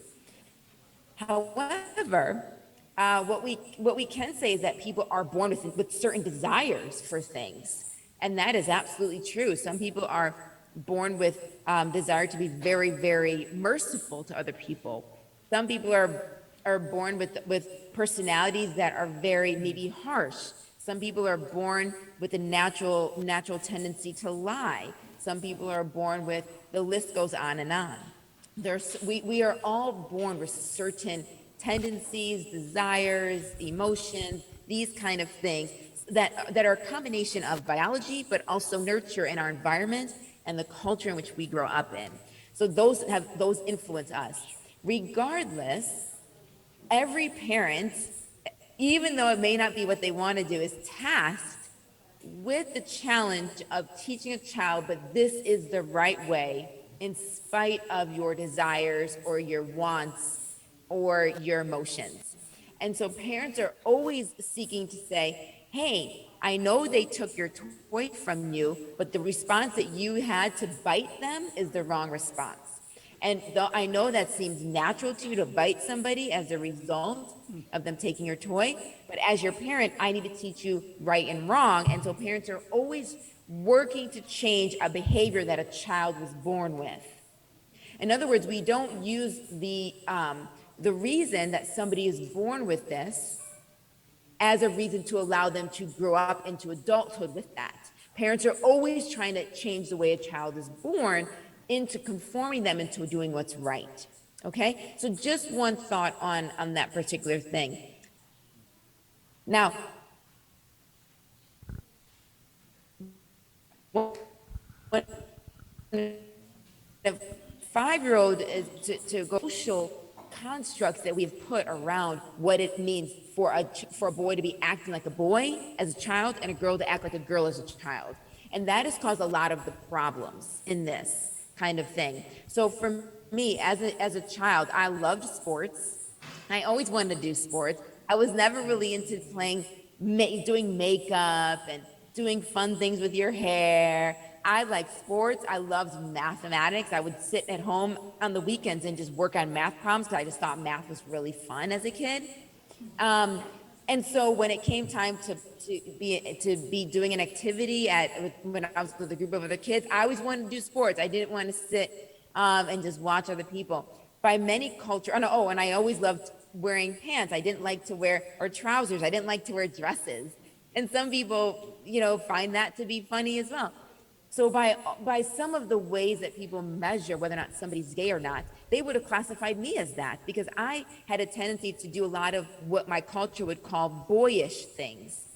But a lot of those are cultural social constructs.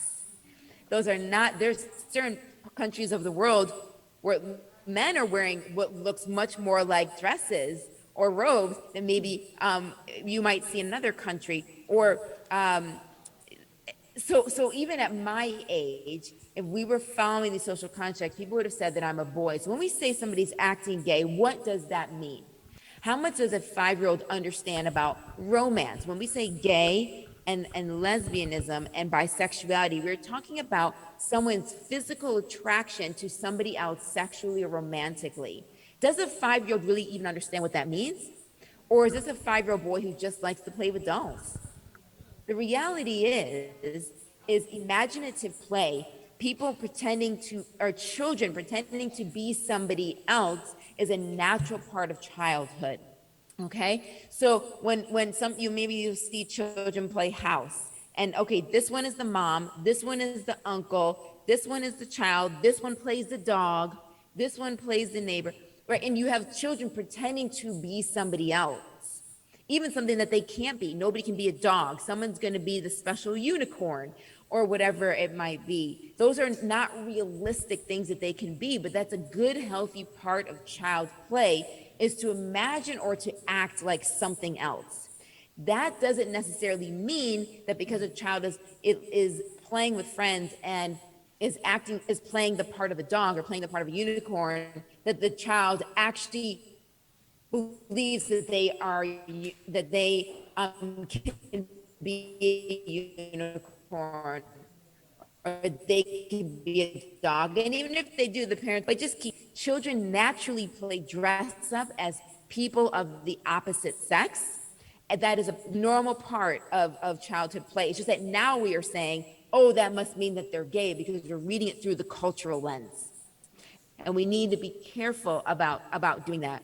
I would also add that because of the fact that there are cultural influences impacting our children, we may need to consider what their friendship circle is and what some of their relationships are. And there may be times where it just may not be healthy for a child to play with a particular other child because of the way that particular child is influencing them. And so that may be a choice that a parent has to make as well, just like they would do with anything else. If there's a child who uses bad words, or if there's a child who's constantly hitting, a parent might say, man, they're really influencing my child. I may need to put a pause on this relationship. And I think sometimes that needs to happen as well, especially with the transgender. One of the pieces of advice that people will give when their child is manifesting transgender type behavior, especially when they're in their teenage years, is to actually remove the child from their friend group. Take that child out of that school. Move that child away, even for a short 2-3 months, and you will see changes in how the child views themselves. They may not view themselves as transgender anymore. And so there are times when we actually do need to remove a child from a particular situation. So hopefully some of those things will help you as a parent better know how to confront this. When a child says, I think I'm gay, I think, do this, does the 5-year-old really know what that means? It is okay for a parent to say, well, no, you're a boy, actually. This is how we know you're a boy.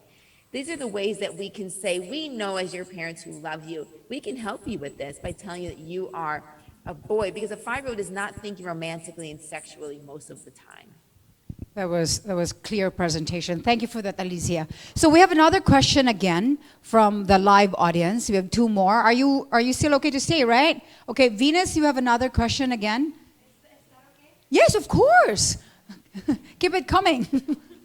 Only if it's fine. Now, the reason why I want to ask this question is because I think fundamentally this is a question about justice. So maybe Pastor Jim and Sir and also Alycia can share their thoughts. Recently, there's an article that came out here in the Philippines that says there's a group of women telling the Philippine government to heed the UNCRC's call to legalize abortion for adolescents. Also, there are a lot of organizations here in the Philippines who are advocating for decriminalizing abortion, especially for women who are victims of rape and incest. So I'm just wondering if there are already organizations in the Philippines present advocating for decriminalizing of abortion, or maybe there's a pressure from the outside, like the UN trying to pressure the Philippine government to decriminalize abortion. I think this is ultimately like a cry for justice for women who are victims, but I was wondering, how do we communicate compassion, or how can justice be extended to these women without resorting to killing the unborn? Thank you. Thank you for that, Venus. Yes, that must be raised. Because when you talk about social justice, there's so many areas. Abortion, feminism, and the likes, right? So here, who will take that on? Can you take a stab to that, Alycia or Pastor Jim? Up to you. Okay, Pastor Jim. Go. I think this is more, as a man, I probably don't have the same moral authority for speaking to abortion. So Alycia, Okay, feel Alycia. free. Well, I mean, I would just say, Pastor Jim, you definitely have authority as well. So, and I think that's one of the struggles that I have with our current culture, is saying only certain people can speak into certain things, and I actually don't think that's true. I think you do have a say. So, I'll leave it there. But essentially, this topic of abortion is a very challenging one, and I think part of that has to do with the fact that we don't ever want to put somebody in a position where life might be harder for them. Okay, and so we don't want to say, hey, this is what somebody should do if it's going to make life harder for them. The reality, though, is that there are times where we can change.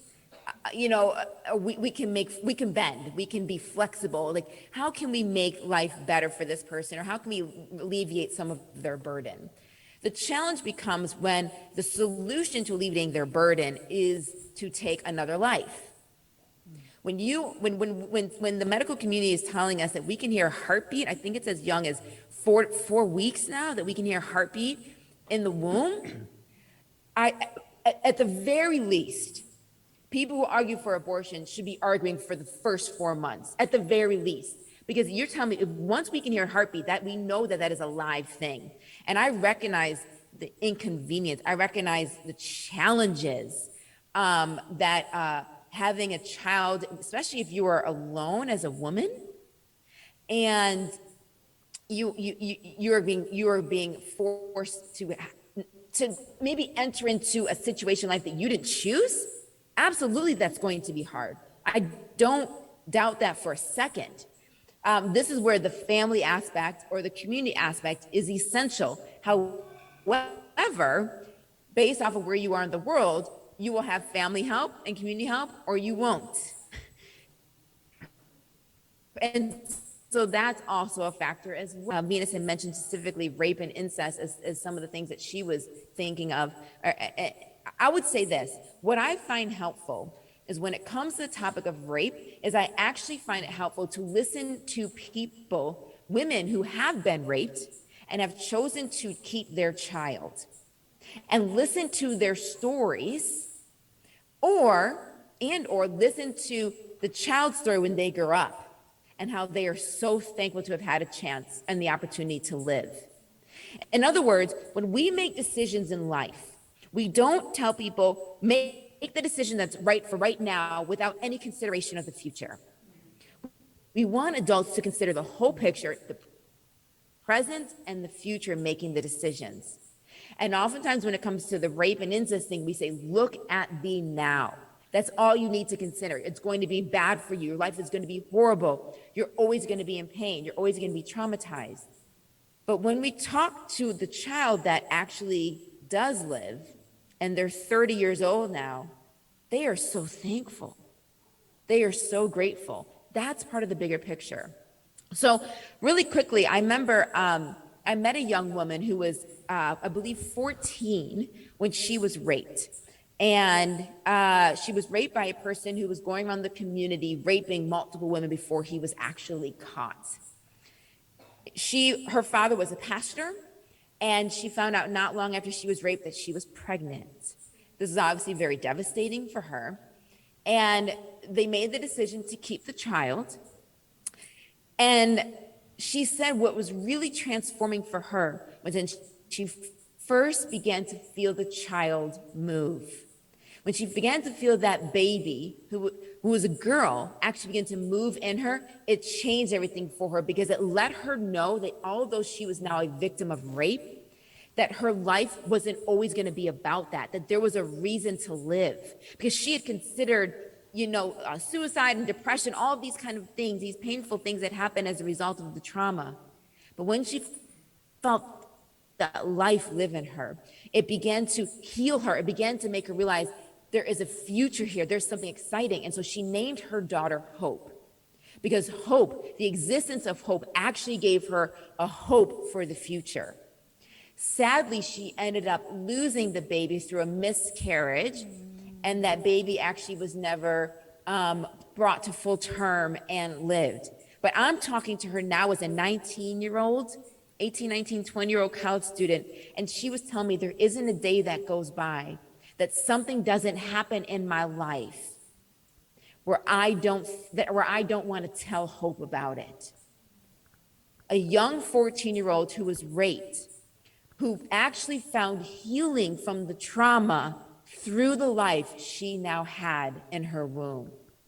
It is not necessarily and always true that if you have that baby, you will always be traumatized. That is something our culture says. But what if the baby is part of the healing process? Have we considered that? And for this young girl, that was it. I'd encourage you to check out Ryan Baumberger. I cannot even tell you how to spell his name. I have to look up and put it in the chat. But he is a child who his mother was a rape victim. She took him to term and gave him up for adoption. He is a very big pro-life advocate. And he was raised in a family of like 10 other kids who were adopted as well. It was just wild that these parents just adopted all these unwanted children, or children where their mothers couldn't raise them, whatever the situation was. And so I would say, in short, my friend, Venus, that was a great question, but just understand that the culture tells us that it's going to be bad always for someone who goes through rape or incest, and that is not the situation. It is not true that it will always be that way, that actually the child and the life can bring hope and help. Yeah, maybe I can add something to that. That's an awesome perspective, especially since very often the issue about abortion comes back to, but what about the people that are raped or victims of incest or whatever? It should also be known that that is like less than 1% of the abortions that take place. The vast majority of abortions take place because of convenience. Exactly what Alycia said. It's like, I'm not ready to have a baby. I can't support it. I don't have enough money, et cetera, et cetera. It's much more, this is inconvenient. And the argument is that this is my body. I have the right to do with my body anything that I want. You'll be interested to know that, 20 years ago, 30 years ago, there was a lot of emphasis on identifying when a human life began. The pro-abortion movement has, in general, left that argument because it no longer, they keep losing ground because you go further and further back now, like what Alycia said, you can hear a heartbeat at 4 weeks. And even most of the scientific community, if you will ask when this clump of cells actually became a human being, it was really at the point of conception, because there are two cells that join together. Everything for the reproduction of those cells to become human was there at the point of conception. So that has become such a difficult argument for the pro-abortion lobby to say anything about, that they've really stopped using that argument. What they say is that this is a woman's right to choose what she does with her body. And I think for all of us, as I'll speak to the believers among us, okay? If you're a believer in Christ, you can't let that argument go unchallenged. Yes. Okay? The argument that this is a person's body, it's therefore my right to do whatever I want to. Yes, you have a right to choose, but recall that you made a choice when you had a sexual relationship with someone, and you knew that one of the consequences of that was that you might produce a human life. In fact, until 50 years ago, and when contraception became so popular and so common, that was just an accepted fact of life, that if you have sexual relationship with someone, that a natural product of that is that you would have a possibility of a human life being born. That hasn't changed because of contraception. It's still true. And so people that say, well, I have the right to choose, remember, you had a right to choose before that act took place. And so I think we just need to be willing to challenge that. I also would like to add one thing to that, though, is that when we challenge people and we say, well, you should take responsibility for your action, I think we in the, I would say the pro-life movement, we need to be more consistent in coming alongside those that are in that situation and providing services to help them through that. It's not just don't abort, but now what can we do? We need to strengthen our commitment to caring for those people, because it is, a traumatic experience, especially for a young potential future mother. And we can't just say, don't abort. You shouldn't abort because that's wrong. We need to do much more than that. It needs to be a much more compassionate response. So those are a couple of things I would add to that. Oh, that was a rich conversation. Just one question. Thank you, guys. And I'm reminded, actually, Open Doors has a program for restoration for women who've been abused and have children. And I think it's also a challenge for those who believe in pro-life, or the churches in general, to be active in educating the people about the narrative of what Christianity can provide, by simply what Alycia mentioned about the objective moral value. Because if they do not have that concept or idea that it's not just a problem now, but the impact for the later, and that's what Christianity has. So we have the beginning and the middle, and we have an end. We're just not in the middle or from the past that happened to us, and through that is the hope that we've been talking about. Now, I have another 2 more questions. Hang on, guys. From the live audience, please. Oh, Engine, yes. Engine would you mind introducing yourself? Good evening, everyone. My name is Engine Nagohoy. I'm a member of the Philippine National Karate Team. You're the team captain, right? Yes. Okay. Sports is a human right, so everybody can play sports, regardless of if you're a boy or a girl. So my question is it fair for a trans woman to play in a women's sport category? because the Olympics is allowing it, as long as you pass the test. It's a scientific test. They call it puberty blockers. They will suppress Hormonal suppressions, yes. suppress your testosterone something. So is it allowed? Because some say that it's not allowed. It's not fair because of obvious reason, genetics. Because men are stronger than women. So what's your take on it? Thank you very much. I think you need, yes. Panelists, who wants to begin? So can't you see the diversity of community represented here? I love this forum. So Alycia, Pastor Jim, and Josel, who want to begin?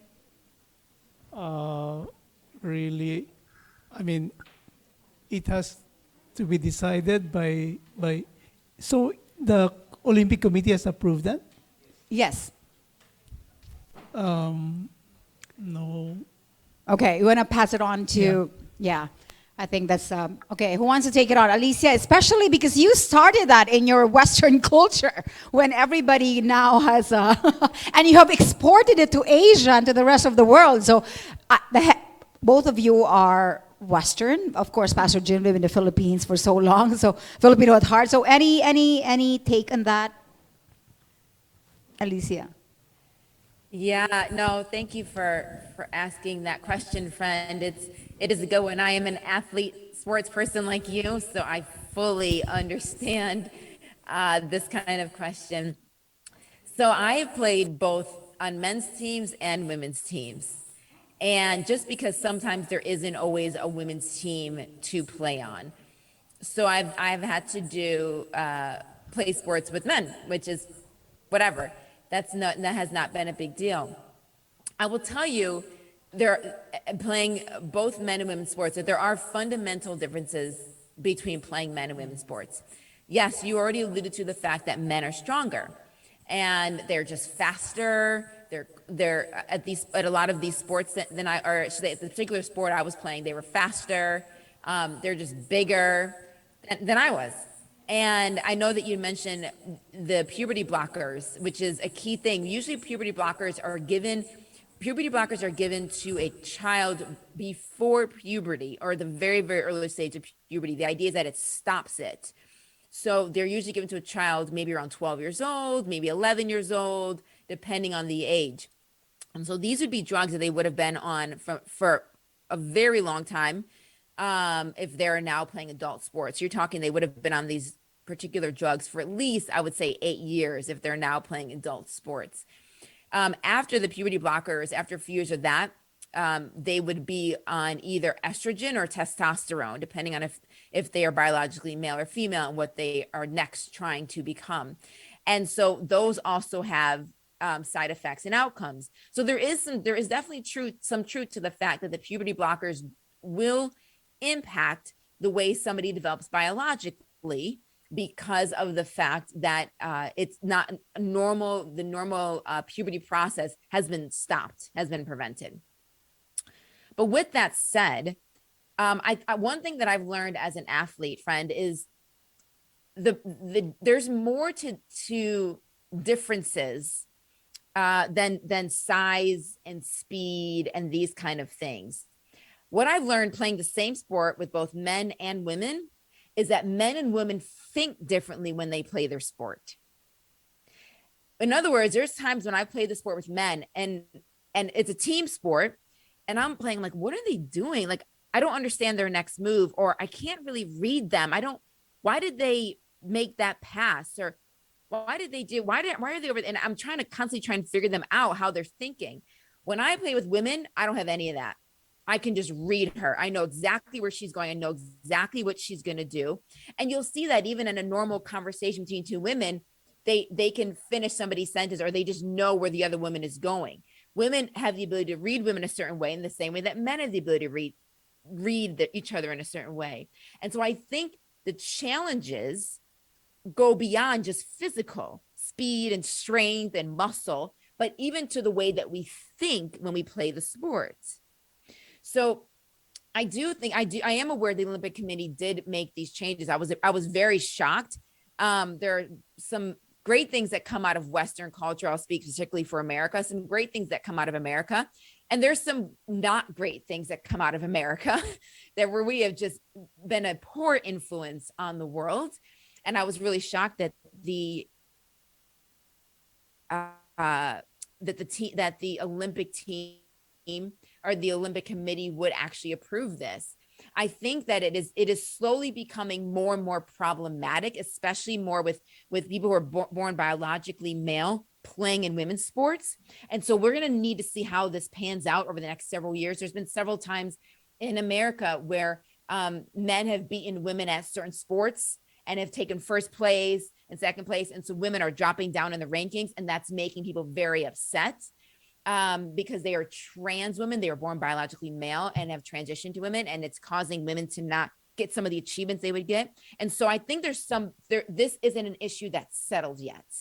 I think it's going to be an issue of tension within the Olympic Committee again. And I think that they recently made some changes, if I remember correctly, as well, that they did start to make some changes for what people can, what are some of the requirements for people to be able to play on a sport team that's different than their biological sex, what they were born with biologically. So I think that this is a work in progress, where the Olympic Committee and other people are actually starting to have some tension with allowing people with different biological birth sexes to play in different sports. So I would say hang in there with this. I think that there are some legitimate concerns and problems, especially people changing in different locker rooms or changing in the same locker room. And you've got all of these kind of things happening. A lot of that is problematic. And I think people are slowly starting to see that and trying to figure out what to do next. Yeah, if I can add, so I'm also a former athlete. I was a tennis player in college, played on the university team. And during the time that I was playing tennis in college, there was a male that transitioned to be female. His name was Richards.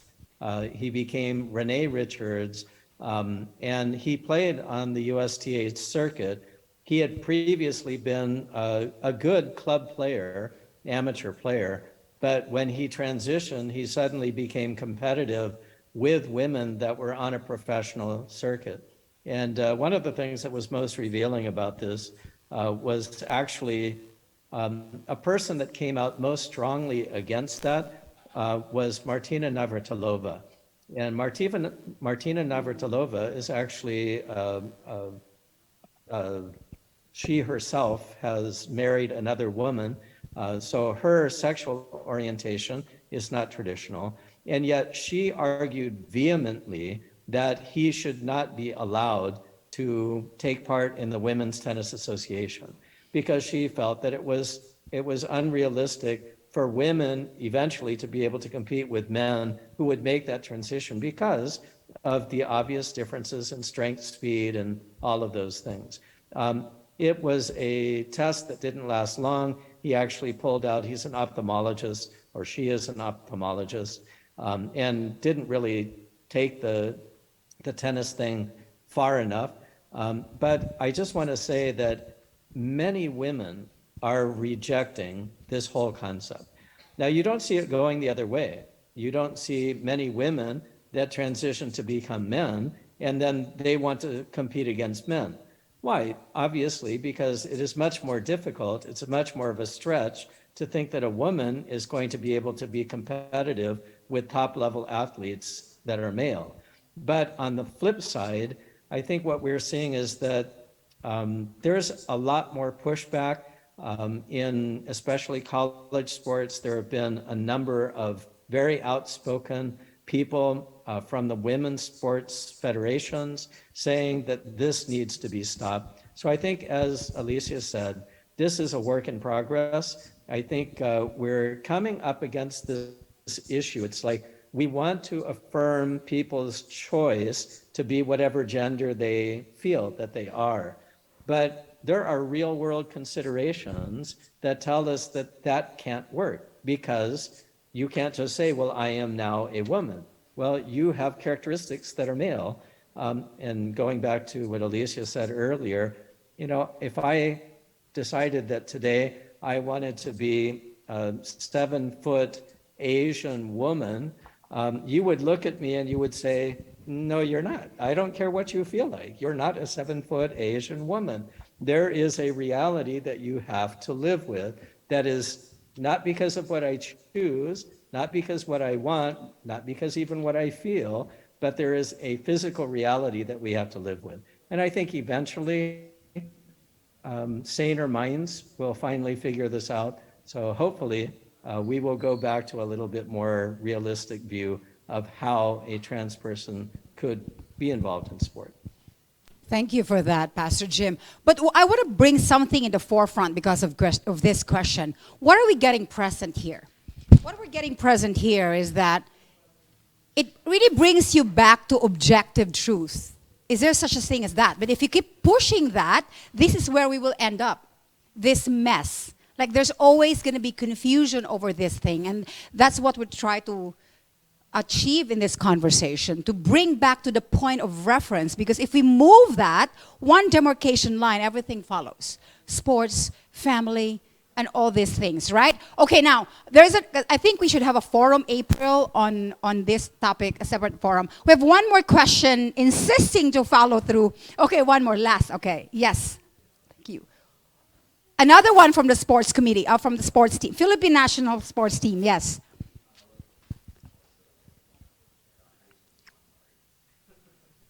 Sorry, I'm a little old.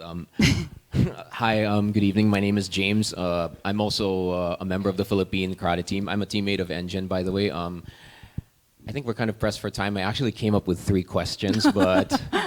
Let's just get one. But then, yeah, that's why I'll just choose one. But I think this is something that's also not related to sports, though. But my question is, would you agree on a trans woman joining Miss Universe? Because as understood by the general public, Miss Universe is a beauty pageant that was made for biological women. And I think the compromisation there is that they've created beauty pageants for the transgender community or the candidates. So what's your take on that? Yeah, well, maybe we should ask somebody who's been a beauty queen. We have one in the ground. Yes. So thank you for that, James. Maybe you should talk to Venus after. Yes, Josel or Pastor Jim or Alycia? Guys, you are too generous with each other. It's okay. You can just take the mic. I actually like your, I actually like your suggestion of having Venus. Okay, yes, okay, Venus. That's firsthand experience. Thank you. And since you said that, we're inviting you for our next forum, Desiring Beauty in a Social Media World, because Venus will be one of the panelists and Tracy Trinita, a former supermodel, will be our speaker. So Venus, why won't you come and answer that? Just stay there. Thanks, guys. That's why I love physical forums. Can you give Venus a microphone, please? Maybe you will after.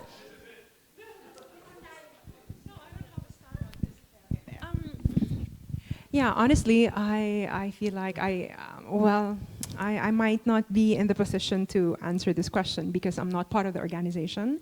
And every organization has their own rules and regulations. In fact, right now, it is not only transgenders who are allowed to join Miss Universe, but also women who have children, women who are married.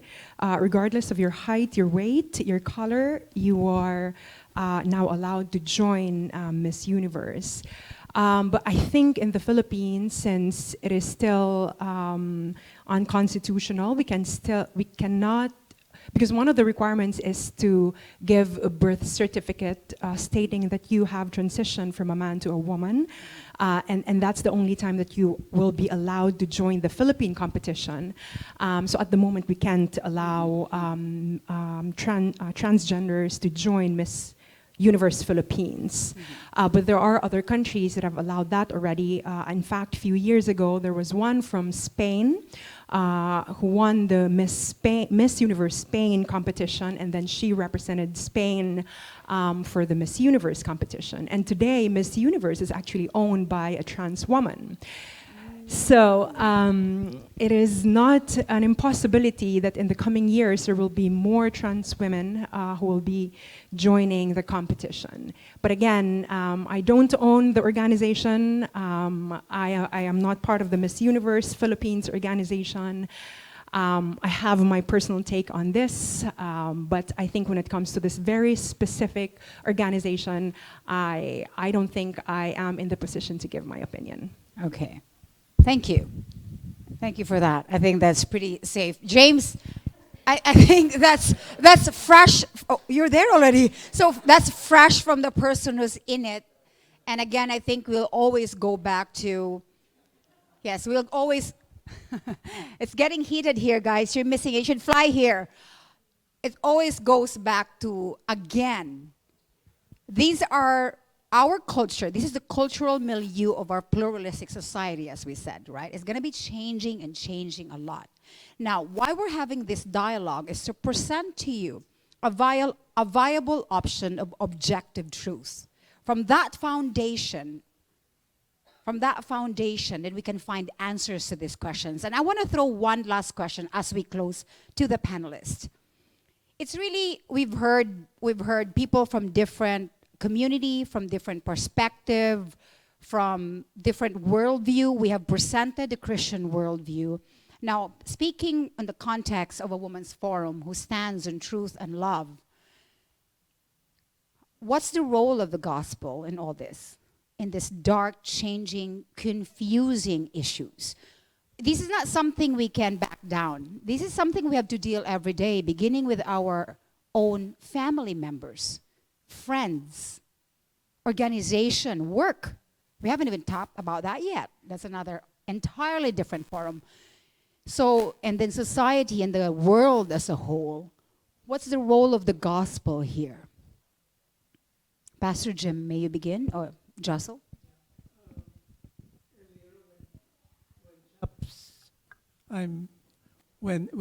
When Chaps led us into the worship, and he was singing I Raise a Hallelujah, and you can see on the screen on Syria, Aleppo, Syria, a building exploding and the smoke. I think the gospel is very much relevant because we live in a very sinful world, a world that has been broken, and we need to raise hallelujah. We need to raise the light. We need to show that in spite of what's happening in the world, I mean, the gospel is still true. I mean, we should still raise the hallelujah. Thank you. Thank you. Pastor Jim, thank you, Josel, for that. Yeah, I think maybe a good perspective here is that ultimately we're all works in progress. I think it's often we have a tendency to fixate on particular behavior, particular perspectives. We might demonize a particular sin and say, this is worse than other sins. I think the thing that is wonderful about the gospel is that we are all in need of God's grace. And I think that in dealing with people that may think differently than us, or, you know, perhaps their perspective on life is different than ours, I think rather than fixating on those things that we might say, well, my sin is better than your sin. I mean, that's crazy. There is no such thing as good sin or bad sin. It's all bad sin. And so when I, as a Christian, tend to condemn people that I see that what they believe or what they are into somehow seems to be worse than my sin, I think we're doing a disservice to the gospel. I would much rather see us, first of all, engage at the level of our need, which is we all need a savior. We all need forgiveness. We all need transformation in our lives. And as we meet people that have maybe a different lifestyle issue or a different sin issue than I do, we're all sinners, and hopefully all of us will find the grace of God, the love of God, the acceptance of Christ, and experience that new life. If we do, I believe that God is going to accept us where we are.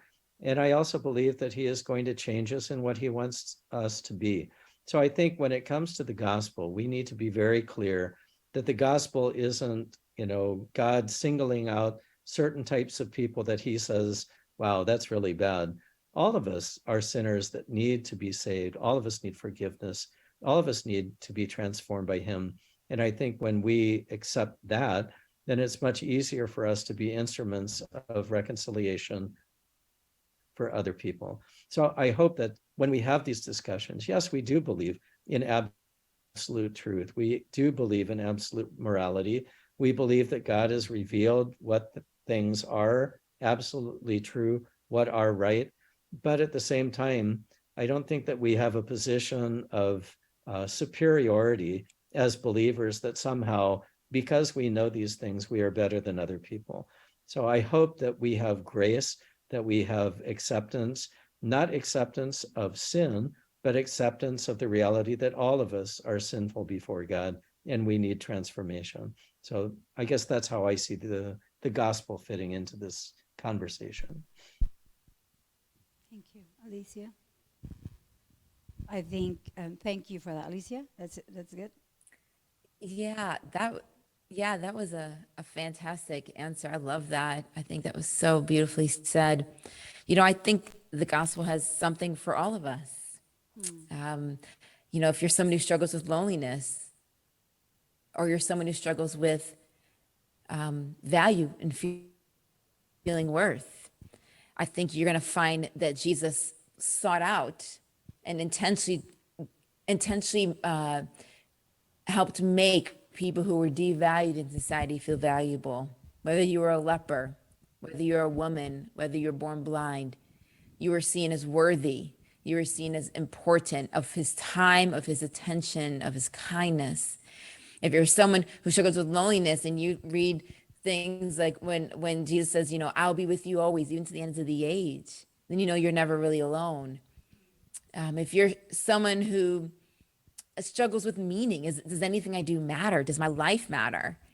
You can read passages and learn that actually God has given us gifts and talents, and he didn't create us because he was bored, and he didn't create us because he needed something to do or he was alone. He created us so that we could experience him. We could experience his goodness and his perfection and who he was.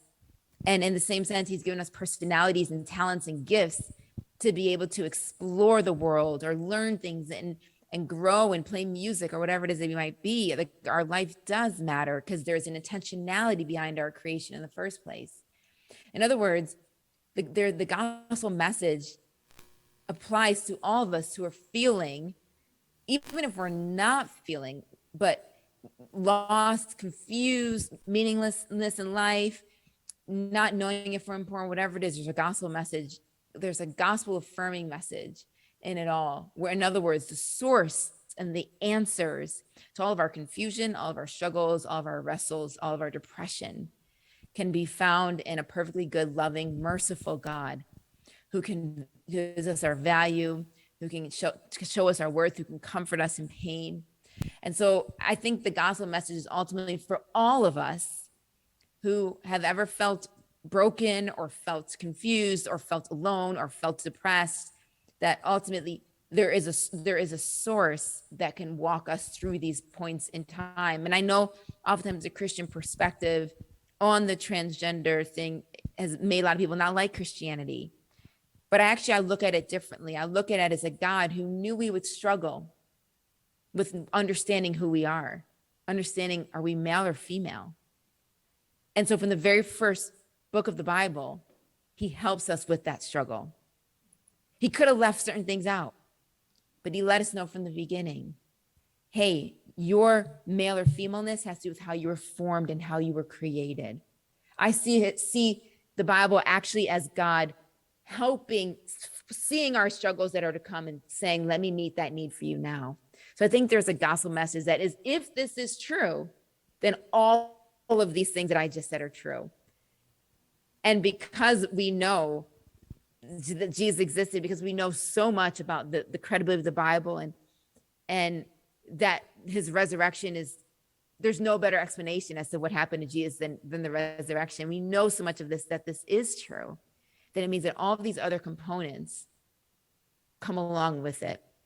And so I think that all of us can come who are weary, who are broken, who are feeling burdened, who feel alone, who feel confused, can come and find answers and hope in this message. That was beautiful.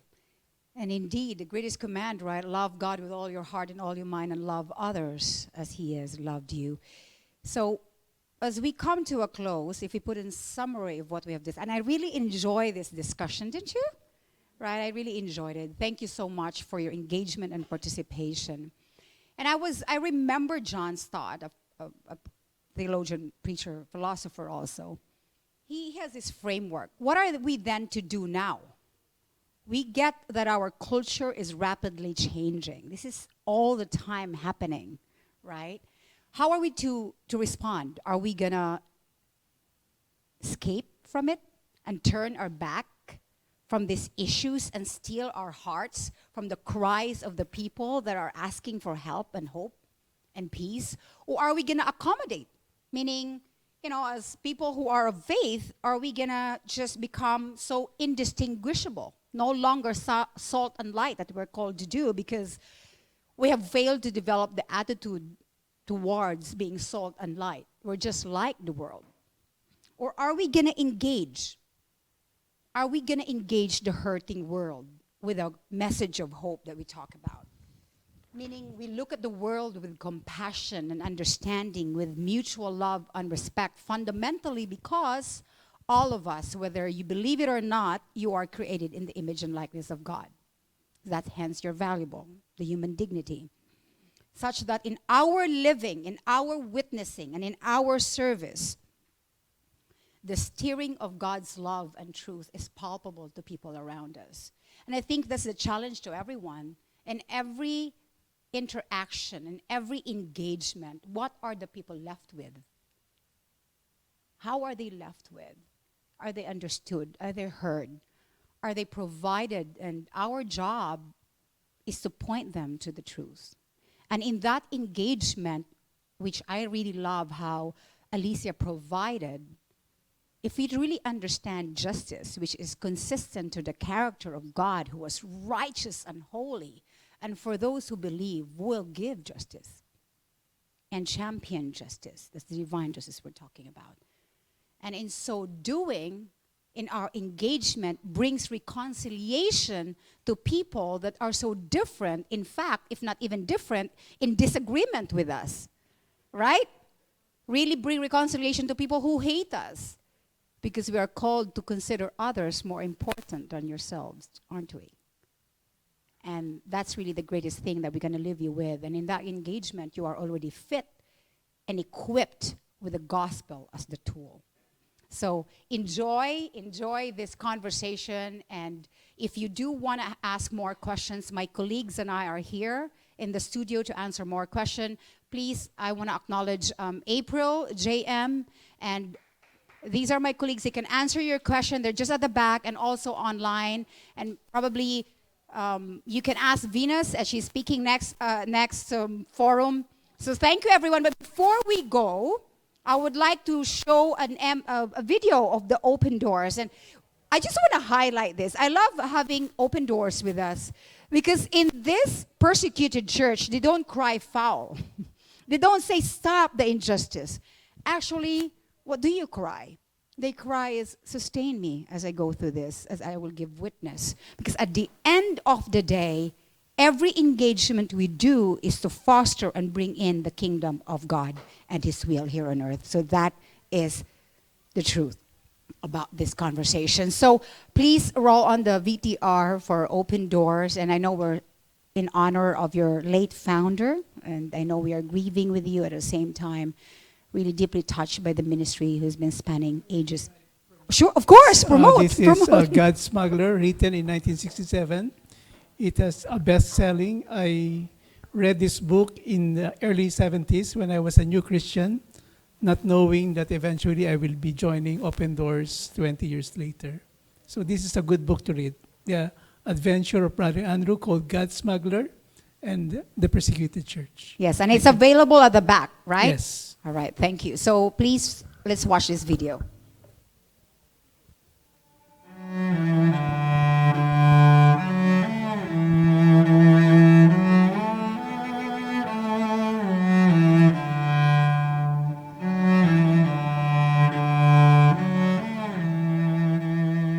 You've actually blown your cover now, have you? You can't smuggle anymore. That's what you think. Oh, I jumped to a conclusion. Yeah. Well, now the first trip across, you just pulled up to the border. Is that when you prayed and said, God, let the seeing not see at that time? Or was that That's what we call my smuggler's prayer when I say, Lord Jesus, when you are on earth, you've made so many blind eyes to see. Now it's the same job for you to make seeing eyes blind, but you've got to do it now. And if he doesn't, then I've had it. I cannot outsmart the custom guards. Just think, when I pull my car in there and I get out to show my papers, I've had situations where they took 4 hours to search. 2 fellows in the front of my vehicle, 2 in the rear, 2 underneath, and 2 standing there to watch the expression on my face to see if I was getting nervous. What can you do? And all the time they couldn't find the Bible? No, I've never lost one Bible in 20 years that I've done.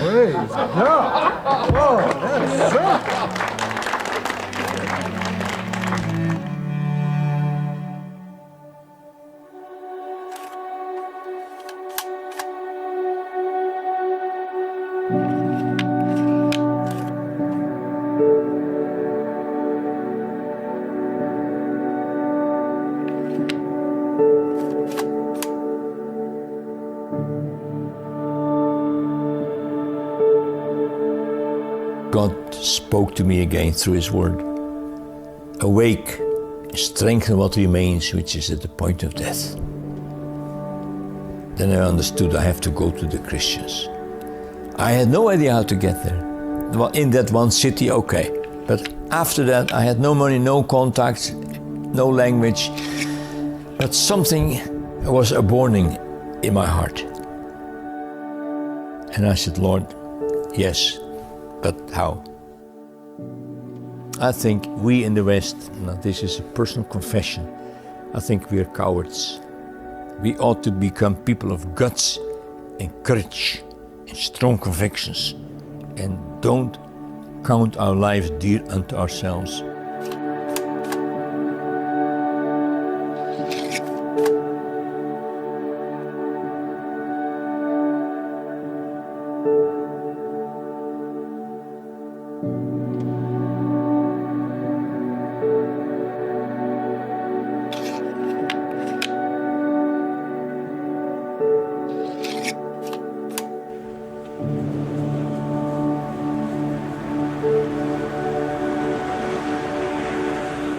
We just did it in obedience to God's permission. It was so big and bold, that endeavor. We did it in one night. Time magazine here says it was the boldest expedition that they have ever witnessed in missions, and I'm glad we were part of it. We did it, but we did it in Jesus' name.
Now that I I've come of age, more and more people ask, Andrew, what do you want written on your tombstone?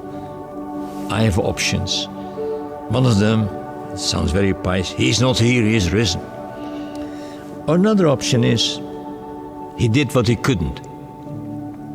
Or, like Oswald Chambers' gravestone, I visited that graveyard in Zaytun in Egypt. Oswald Chambers, a disciple of Jesus Christ. That gives glory to God, a disciple of Jesus Christ.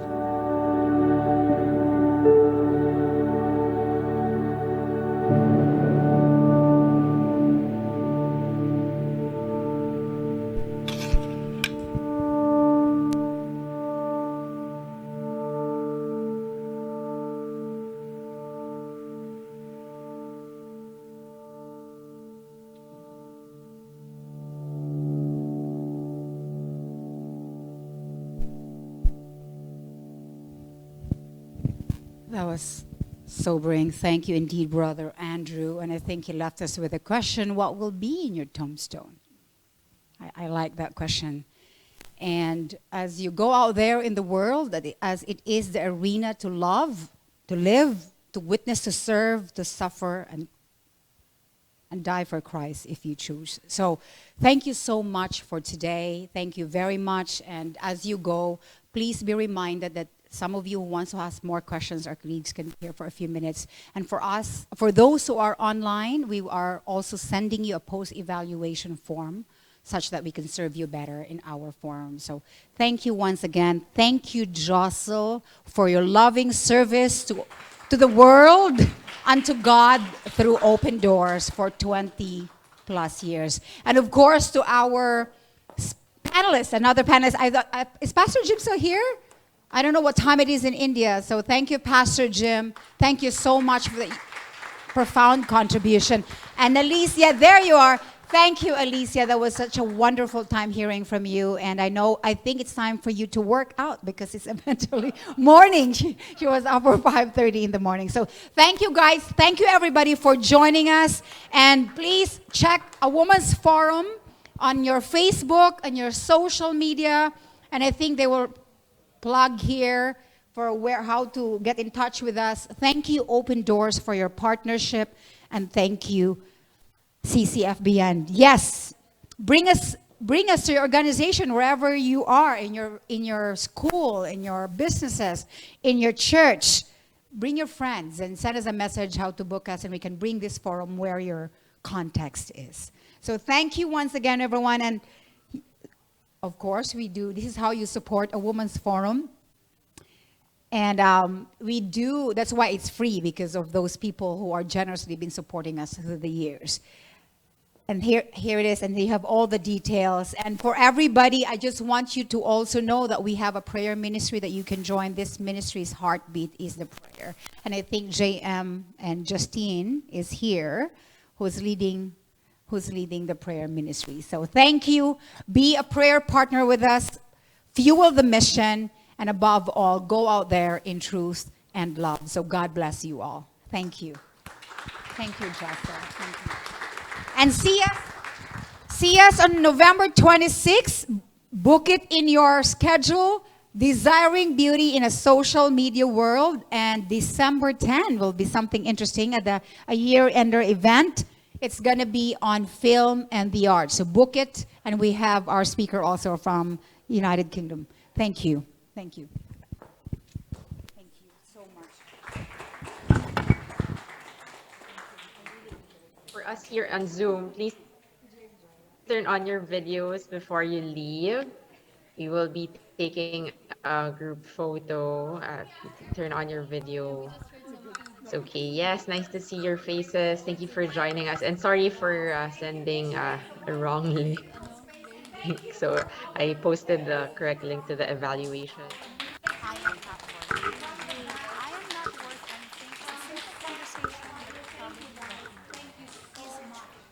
How do you feel when you think these things?